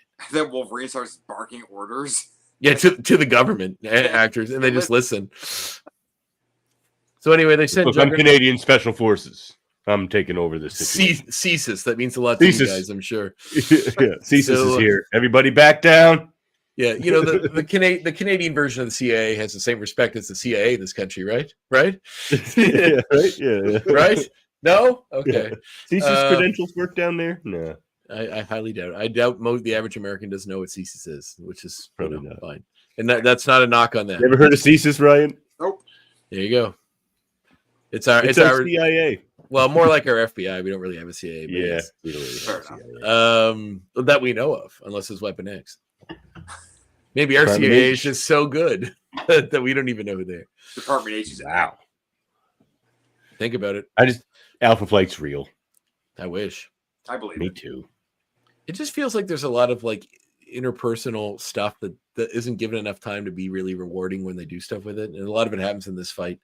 So once they like completely like cross that out if they've like done some earlier in the movie. Once the soldiers run out of the cure and the battle starts, the X-Men show up. There's a big fight between everybody. Magneto sends Juggernaut off to go get Leech. Kitty uses her powers to run through the wall and stop him. Basically, and then I do like her using that move that she used on Hulk too. Like she pulls people down into the floor. Yeah, that was cool. But then eventually, when she realizes what Leech can do, that if you're near him, your powers negate. They go to Juggernaut and running at them, and then when he's near them, they move out of the way, and then he just knocks himself out because he's a normal human. Yeah, but Juggernaut being a mutant is already stupid. So, I agreed. But here's the theory of all the mutants they could have chose from. Yeah, why Juggernaut? Sabretooth back because. Yeah. For one reason only, and you guys have named your name after it. They just wanted to say the Juggernaut bitch. Yeah, so he does get to say that line, which is dumb. Which is also if you guys want to feel old, right? We all remember that, like the Juggernaut. Yeah. I'm the Juggernaut. It's still funny. The videos it is still funny. I watch it every now and then. It's still hilarious. Don't you see how tight my suit is? I love you can't hurt me with these Jamaican colors. Made that a bitch. I'm mustard. But my wife had no idea what that was. She didn't see it for the first time until I showed it to her a couple of years ago. And my daughter happened to come into the room. She's 13 when that scene came on, and she was like, "Did that big guy just call that little kid a bitch? This is ridiculous." And she walked out of the room. I'm like, "Oh wow." This didn't age very well, did it? No, I guess not. It did for us because I still remember it, and it's hilarious. But apparently, anything younger than us is nope, doesn't work anymore. I guess not. Yeah. So anyway, she dispatches with Juggernaut. The fight, they're trying to get Warren Worthington II out of the building. Kalisto and Kid Omega interrupt. Omega uses powers to kill the doctor, who sounds exactly like Selma Hayek to me. Every time she talks, all I hear is Selma Hayek in my head. Really? She doesn't look like her, but she sounds like her. Also, during the sequence I forgot about earlier, when all of the guards are getting all of their weapons, you hear a drill sergeant barking orders at them, which is obviously Lee Emery from Full Metal Jacket. It is actually him. I looked it up. They got him to do the voice, so which is funny. So anyway, then they bring him to the roof to throw him off in some grand gesture, which seems only to set up what's about to happen when he's rescued by his son, who flies into the battle because he overheard the X-Men making their plans to go in and interfere in this event. So basically all this happens. There's a big fight between Iceman and Pyro, which they get their face off, and Iceman finally ices all the way up, completely ices his body to defeat Pyro. And then we get the sequence where Wolverine is fastball specialed at Magneto. Magneto stops in midair, says, do you never learn? And Wolverine says, yeah, I do. And then Beast comes out of nowhere, which is all a distraction because Beast comes out from behind. That was his big teamwork plan. Stabs him. Throw me at Wolverine so Beast can jump him. and stabs him with the cure, taking away his powers. So Beast quit his job because he didn't agree that they should weaponize the cure. Then weaponizes the cure immediately against Magneto and seems to have no qualms or issues with it whatsoever. So what you're saying is Beast and Magneto have a ton in common. Magneto is surprised when he finds that the government are using plastic weapons earlier on. He's never foreseen this. Also, why not wear some kind of shielding? You can literally make a metal shield around your entire body so that a needle, plastic or otherwise, couldn't penetrate it using your powers. Why don't you? Why do you walk around with your chest, your body, all these visible body parts that a needle could easily stick into, visible and easily accessible to anybody? Cockiness. So they rob. So then Magneto, while he's losing his powers, calls out to Jean, who's just passively standing there watching all of this, that this is what they want to do to her. That's what they'll do to all of them, making her sort of lose it, and her powers start going wildly out of control, basically incinerating everything around her. So everybody starts vacating because they're scared of what's going to happen. Wolverine says the only one to go in and stop her. Then we get this moment of Magneto who's slinking away with everyone else. He's like, oh my God, when he sees how powerful, she's like, what have I done? And he just turns and slinks out with the rest of the humans, which I find so funny. Literally your whole thing was you shouldn't have to hide your powers. You shouldn't have to restrain yourself. You should be the proudest, brightest, most powerful mutant you possibly can be until you are, and then he's scared by it and slinks away. Well, and we're watching literally murder a couple of hundred people. She's just turning everybody to dust. Yeah. Oh yeah, killing soldiers, everybody left and right. So Wolverine goes in after her. His body's getting shredded away because of her powers, but he gets up close to her, manages to appeal to her enough so that the real Jean comes through, and then she tells him that he has to kill him to save her. You die for them, not for them, for you. So you wouldn't die for Rogue or any of those other people? That's another thing. They make Wolverine it's like he doesn't give a shit about any of the rest of them. He's just hopelessly. But he obviously does. He just came back to lead them all as a team and accept the role. It's awful. Yeah, it's awful. Agreed. It's so dumb. So anyway, he kills her and frees her. She smiles because she, knows this is what had to happen. Then we cut to the school. We see Leech now is a student at the school. Wolverine is now in some kind of professorly type role. We do see gravestones now finally for Jean, Scott, and Professor.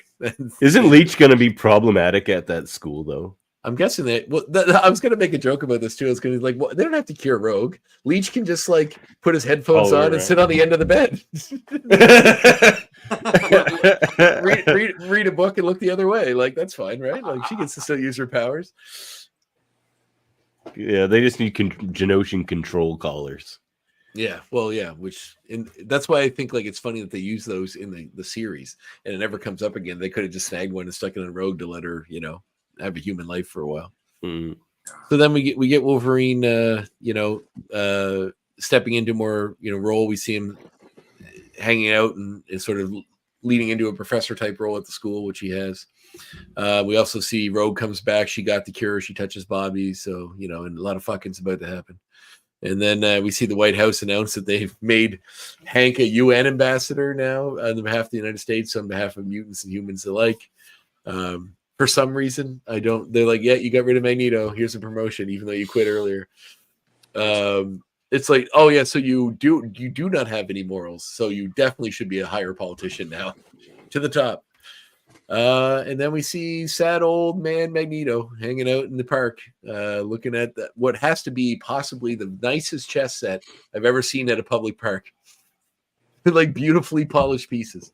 And he's trying to use his powers on one of them. And just before we cut to black, we see one of them move slightly, meaning that either the cure is ineffective in some cases, completely ineffective eventually, or only a temporary measure. Who knows? And we'll come to find out. It'll never be addressed again in the movies. Magneto will just have powers again in the future. So, yep. And then we get a very brief credit scene in which the man we saw earlier who was brain dead, it's almost like the Chekhov's gun. Once you see it, you know it has to come back. It has to get fired. Moira, who was at the funeral earlier, didn't have any words, is looking over the body, and then it comes alive and says hello in Charles's voice. And she says Charles. So Charles has put his brain in another person's body before he was gone. They just discussed whether that was ethical or not earlier in the movie. Well, he had to make a decision. He's good at that. You know what? Honestly, we can get into ethical debates all we want. I think it's totally fine. The guy has no consciousness. He's just a vacant body. Why not? But what if he revived? What if he has? They said his brain was completely so he's gone. End of movie. End of this narrative, fucked up clusterfuck of like what tone, what theme, what are we trying to say with this? Like, is there anything to be said? Compromise your morals when it's convenient. That is what it says. And everything we learned in 3 movies to appreciate about the mutant cause, Rogue doesn't give a shit about it. Rogue didn't take any of the lessons from these movies. I know it's tough to be her, but what a terrible way to end this movie. Have Rogue it makes no fucking sense, and it's and I'm biased because I love Rogue as a character, but that's just it's not fucking Rogue, right? Like they almost did as much of a disservice to her as they did to Storm. I agree. Yeah, she had very little to do in this besides just complain about her situation, which honestly, if that was a realistic situation, I get it.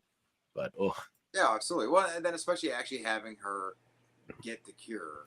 I'm like, I remember even almost 20 years ago or 18 years ago seeing this and being like, what the fuck? She wouldn't have got that. Like, why wouldn't they have had just her come back and be like, I decided not to do it? Oh, okay. Yeah. That's good. Right, because she does show up in the Rogue cut, right, of Days of Future Past. Yeah, with her powers. She's got her powers back, yeah. Oh, there's a Rogue cut of that? I guess we should watch that when we get to the movie, because I guess we should watch the Rogue cut. Yeah, I've never seen that one, so I'd be more interested in seeing that. It's cool. They had some fun scenes into it that actually... I actually like that. I like Days of Future Past. Yeah, I liked it too, actually. But is it like the Rogue cut of The Irishman where Anna Paquin's in it but says no words the entire time and you barely see her? No, she actually I think it adds, it was 10 to 12 minutes of footage. Oh, cool. I'm down for that. A lot. And there's a whole subplot that got cut out that gets added back into the movie that actually makes a little bit more sense on certain things. It's funny when they do that. Remember when they made the Daredevil movie with Ben Affleck, and then they put a director's cut of it later, and the director's cut filled in all of the shit that didn't make any sense about I was like, this is a much better story. Yeah, it 100% explains why they know the Kingpin's evil, how they bring down the Kingpin. Literally in the movie that we got, at one point the cops show up and they're like, "What?" He's like, "Didn't you hear the words out? The cops know about the Kingpin." It's like, what? That's one sentence that explains his entire empire falls from one line. At least the other movie sets it all up, and they actually use lawyering to do that, which actually the actual court scenes and stuff. Yeah. Dan the Man says alternate ending had to ignore the cure. Good. Mm-hmm. Not the one we got. I guess the test audience wanted to see her and Bobby get down. I will say, remember when Bobby actually fights Pyro on the island, when he actually ices up, man. I remember. I would like to see more of it, but it was cool. Yeah, it was cool though. It was such a taboo fucking fight. It's let's blast each other, and But when he actually and fire and ice, don't you get it? The fire and ice guys have to be ex-friends, and now they can't be friends, and now they have to shoot fire and ice at each other. Oh my god, I hate it. And it's even everything in these movies is so contrived. It's even the perfect scene where they're both just shooting their beams, like they're just standing across shooting beams at each other, so that we get the. That works better with Cyclops and somebody shooting at each other. Yeah. And just fire and ice, because they don't have to shoot straight beams. Iceman could just freeze Pyro's head in a block from far away. I'll say though, for this movie, it is concise. It's only an hour and 40 minutes for all of the shit they cram into it. It's a lot. So it's crazy how much they crammed into it. The running time they had. Well, why don't you hook us up with your X points there, André? All right, so there's just some points.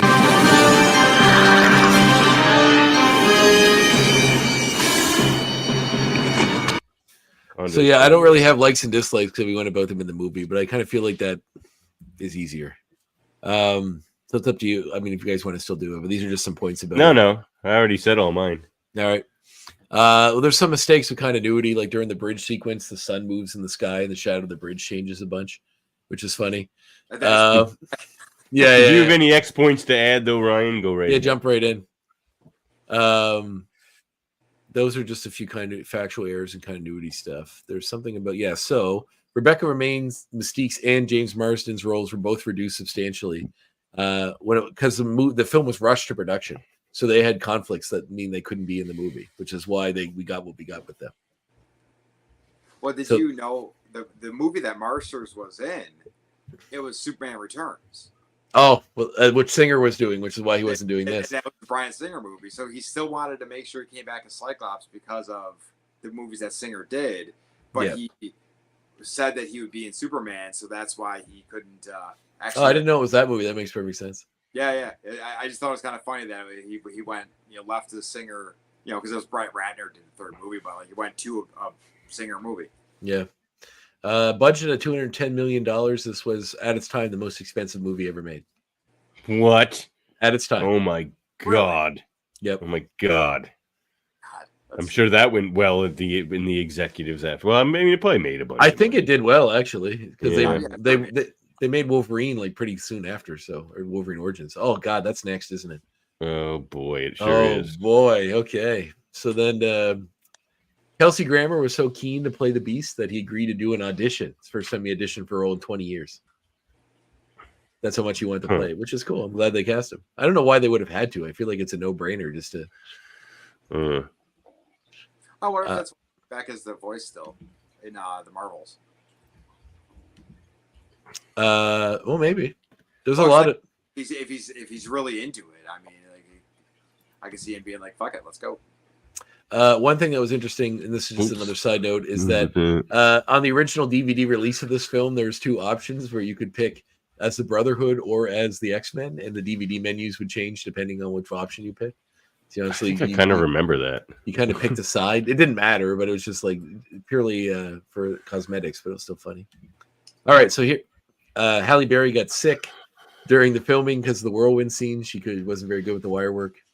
There's a lot of notes here, so I don't know anything that's more exciting than others. But when Bryan Singer was going to Devin, this is what you get. So when Bryan Singer was going to direct, he and his writers Dan Harris and Michael Dougherty. Is that the Michael Dougherty who did Krampus? Probably. Oh shit, it is too. That's awesome. Trick or Treat and Krampus. I love that guy. That sucks. That so they wrote a treatment solely based on the X-Men storyline, the Dark Phoenix saga. Which would have had the deceased Jean Grey return with a new, more destructive personality called the Phoenix. So that would have been similar. She would be manipulated into joining the Hellfire Club. That's already better. By their telepathic leader, Emma Frost, who would have been, they wanted Sigourney Weaver to play. I can't really see that. I love Sigourney Weaver, but that's a bit odd to me. She's been in enough stuff where she played like an evil person in Power. She could do it. The look isn't right. Then a three-way battle occurs between the Club, who wants to take over the world, the X-Men, who want to save their comrade, and Magneto's Brotherhood, who want the Phoenix for their own ends. At the end, to save everyone, Jean kills herself, but her spirit lives on and transcends into a divine being, which would have been kind of equating to 2001: A Space Odyssey sort of thing. So that's the movie. That's the movie we would have got. A Bryan Singer kept. For Emma, they actually have to hire some enhanced bombshell. Like Emma always says in the comics that she has the best face and body money can buy. So like they need somebody who looks very put together. January Jones. No, not January Jones. You know what? She's a fine actor, just not a good person for that role. No. So Halle Berry initially declined coming back to the movie, citing the lack of character development in the previous two movies. Yeah. And she had a tense relationship with Bryan Singer, which is kind of famous. However, after Singer left and Catwoman flopped, she agreed to come back if they expanded her role. So in this one, they made her leader of the X-Men and all that sort of stuff. So obviously, and the man thinks they needed some Nightcrawler too. So Jean Grey did a bunch of work with dissociative identity disorder stuff to learn for the role, which didn't seem to matter because the movie fucking sucked. Joss Whedon's obviously storyline. Nightcrawler was going to make a cameo appearance. Alan Cumming, who played Nightcrawler next to, was going to reprise the role. The cameo was so short, however, the filmmakers felt it was long and costly to do it all, so they didn't bother. If you played the X-Men game that came out around the same time, it explains why he's not there. Oh, is that canon? That's in the game, yeah, the X-Men, the official game from 2006. It was not a good game, but yeah, because you played as there's Nightcrawler levels, there was Bobby levels, and there was Logan levels. This was the first film to ever use de-aging technology. So really, yeah, that's wow. Bryan Singer. This movie did a lot of things for being a unbelievable piece of shit. Agreed. Bryan Singer didn't really care for the movie. He liked aspects of it, but didn't care for it. Gambit was going to appear in the movie. Would have been a love interest for Rogue. Bryan Singer didn't like it because at least 3 people smiled in this movie, and that's more than Bryan Singer can handle. Yeah, that's not allowed. No, everyone has to be dour. Gambit was going to appear in the movie. Boring. Would have been a love interest for Rogue and a rival for Iceman, similar to Kitty Pryde and Rogue's rivalry for Iceman's affections. However, in the Origins Wolverine game, they decided they're going to do that using Channing Tatum, which obviously all that fell apart. So I think that's most of the important stuff. That's your X points. Yeah, there's some more, but that's. Well, did you see Dr. Rao, the doctor who made the cure? She's actually from Kavita. Yeah, Kavita Rao. She's from the comics. Yeah. She wasn't a villain in the comics. She's like a no. She was like cares for the children and stuff. Like she's way different character in the comics. Yeah, she joins the X Club and everything. But I thought it was cool because she was Joss Whedon brought her in as X-Men. So like she wasn't a character very long until they brought her into this movie, which I thought was kind of cool. Yeah, true. I mean, she went hand in hand with the Cure plot, I suppose. Yeah. I have some more points here. Actually, these are interesting. So Summer Glau audition for the role of Kitty Pryde from Firefly. Oh, that would have been so much better. That would have been great. Yeah. She's still a weird choice, kind of, but it would have been interesting. Famke Janssen only tried out for X-Men with the hopes that she'd get to do the Jean Grey storyline. Was pretty upset when this is the version she got to do. According to special effects supervisor, about $35 million, 1/6 of the budget for the movie was spent on that Golden Gate Bridge sequence. This included constructing a full-scale section of the bridge that was about the size of a basketball court, 94 feet, and then using computer graphics to move it. It is a direct reference to X-Men 147 when he did the same to the Manhattan and Brooklyn bridges. That would have made more sense. They were already in New York. Jason Fleming was considered to play Beast, but then went on. Who's he? He played Azazel in X-Men First Class. Oh. Her Mystique's eyes are CGI because the things bothered her so much, the contacts. Ben Foster is actually scared of heights in real life, so he's playing Angel. They really knew how to cast this movie, didn't they? Holy shit. This had the biggest Memorial Day box office opening ever until it was beaten by Pirates of the Caribbean at World's End. Wow. No, big opening doesn't mean good big week 2, right? Apparently, somewhere in the background, the characters of Fat and Spike from the Ecstatics are in the background somewhere. What? Those are way better characters. Yep. Oh yeah, Fat is there because he's walking in and then makes and he gets tiny. People. I didn't realize that was Fat. That makes sense. I didn't either, but it does make sense. Yeah. Oh, Ecstatics is great. Go read Ecstatics, everybody. Oh yeah, here we go. So actually, this plays into something else as well.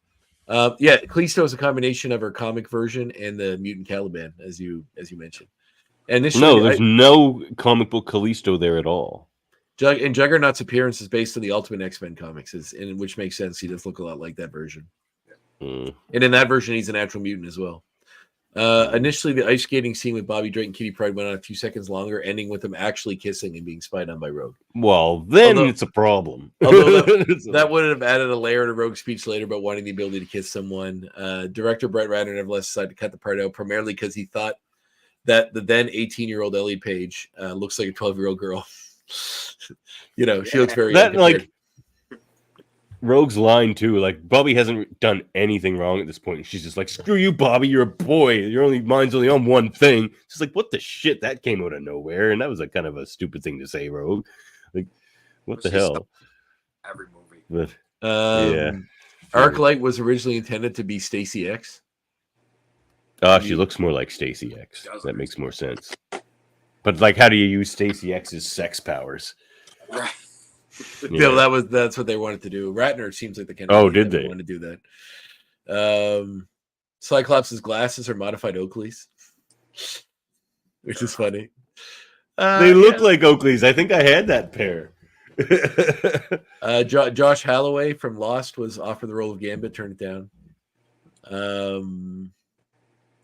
Maggie Grace was originally cast as Kitty Pryde, but they thought she was too old for it.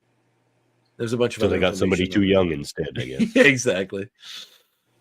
Not too young to play Kitty, but too young to be in a relationship with Bobby. Yeah, pretty much. And there's a bunch of other stuff, but that's most of it. All right. Well, let's do the also, next part. Just one fun side note: Rebecca Romaine Stamos and Ben Foster both appeared together in another superhero Marvel movie. Do you know what one?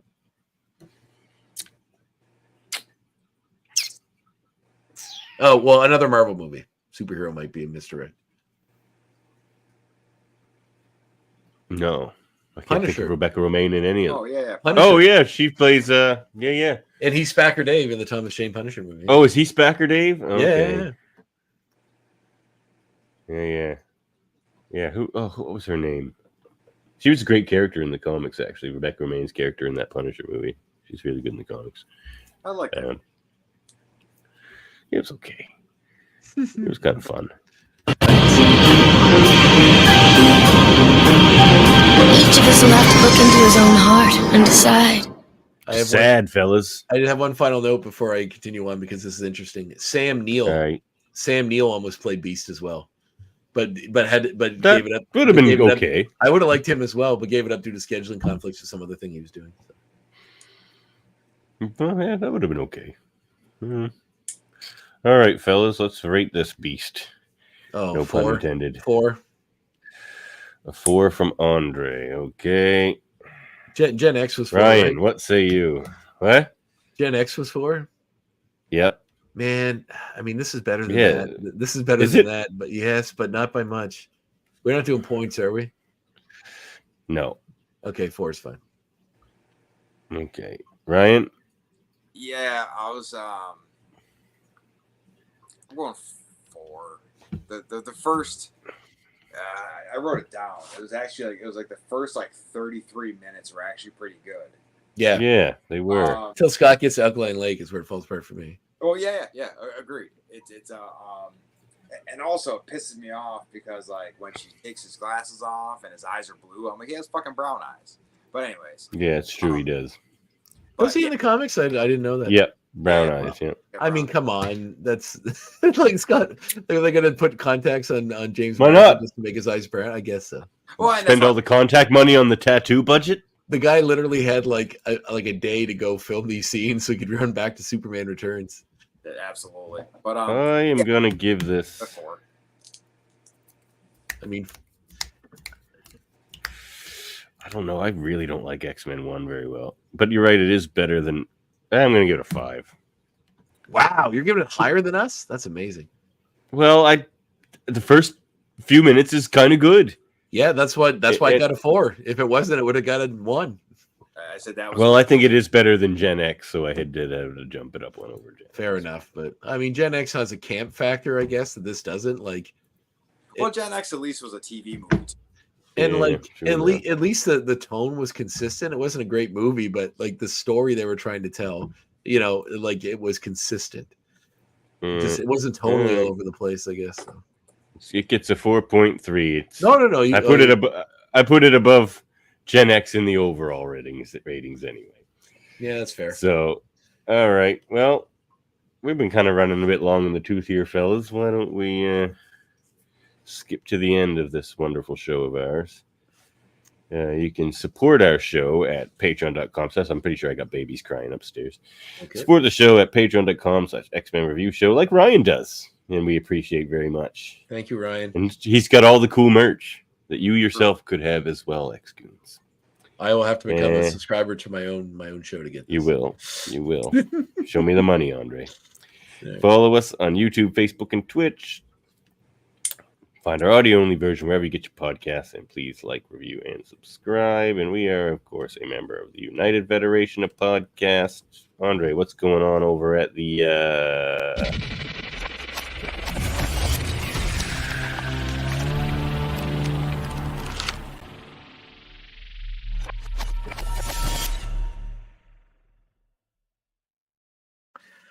Rich Woodall episode just dropped. He's does a lot of alternative cover artwork for different comics, including pinups for Savage Dragon. He's done work on Last Ronin, some of that stuff. I forgot I had these, so I'm just going to show them all now while you're talking. Wow! Look at those! Look at those! Look at that! That's the one facial expression. She does kind of look like Kitty Pryde, a little bit. I guess so. Next up on the show, Paris Elaine, which is the next episode. Then we have Craig Miller, and then after that, it's Mike Carlin. And very fun. And after that, then you'll start to see some video clips from Andre's show at that point. Yeah, and I might start putting them up on YouTube. But today I spoke with the next person, which will be the fifth one down the line, which was oh my god, my brain is mush. Davan, who is it? Do you remember? How recently did I send you this person? It was J.K. Woodward. That's who it was. Oh, J.K. Woodward. Okay. Yeah. So great conversation. Very cool guy. Really great. Like we laughed a lot. Very cool. Like we had him on our Trek show. He is a good guy. He's a very, very cool, personable guy. We had a great conversation. Incredible artist too. Yeah. Oh yeah. Incredible. Yeah. Absolutely, man. I have a piece by him. Oh, really? Awesome. Like just a lot of painted work. I got the skinny. I'm like, you just get pigeonholed as the painter, and he's just like, yeah, kinda. So he said that in our show. He said once you draw faces, once you can draw likenesses, that's all you ever do. Yeah. That's why he does all those. We had a great conversation about how jacked the cast of the Mirror Universe TNG cast is. They're all just shredded. Oh, it's hilarious. Like just shredded. Everyone like they're just all just muscles. Like, it's so good. All right. So, yeah, that's great talks there, and a bunch more fun ones coming down the pipeline too. So working on it, but it's going well. All righty.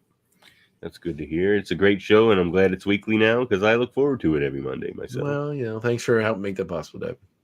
Yeah, well, I do what I can. And although to be full producer, you have to edit my show now too. So I'm just going to send you everything, and you have to put it all together. That's the hardest part. If you join Buzzsprout and StreamYard, and I'll take over your duties.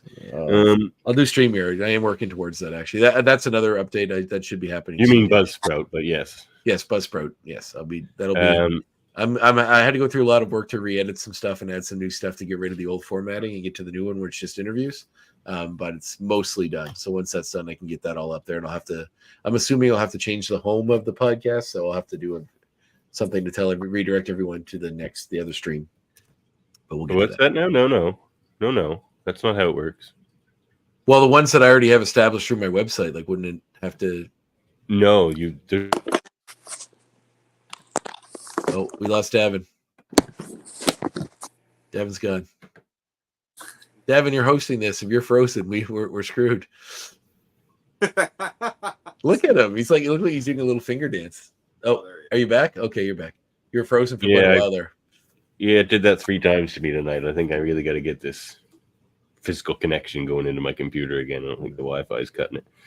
And also, we got Hold Up a Movie podcast. We just did the video game episode over there. That was pretty fun. We were talking about Mario, Double Dragon, and Mario. So Davan, I brought this just for you. Oh my god, I can't believe you bought that. What a waste of money. I believe it was very cheap. And Okay, I'd never seen it. 50 I'd never seen it. And I was like, well, this was a 90s cheese that I might enjoy. And based on your episode, I very likely will not watch it, but I will watch it. Nah. I will someday.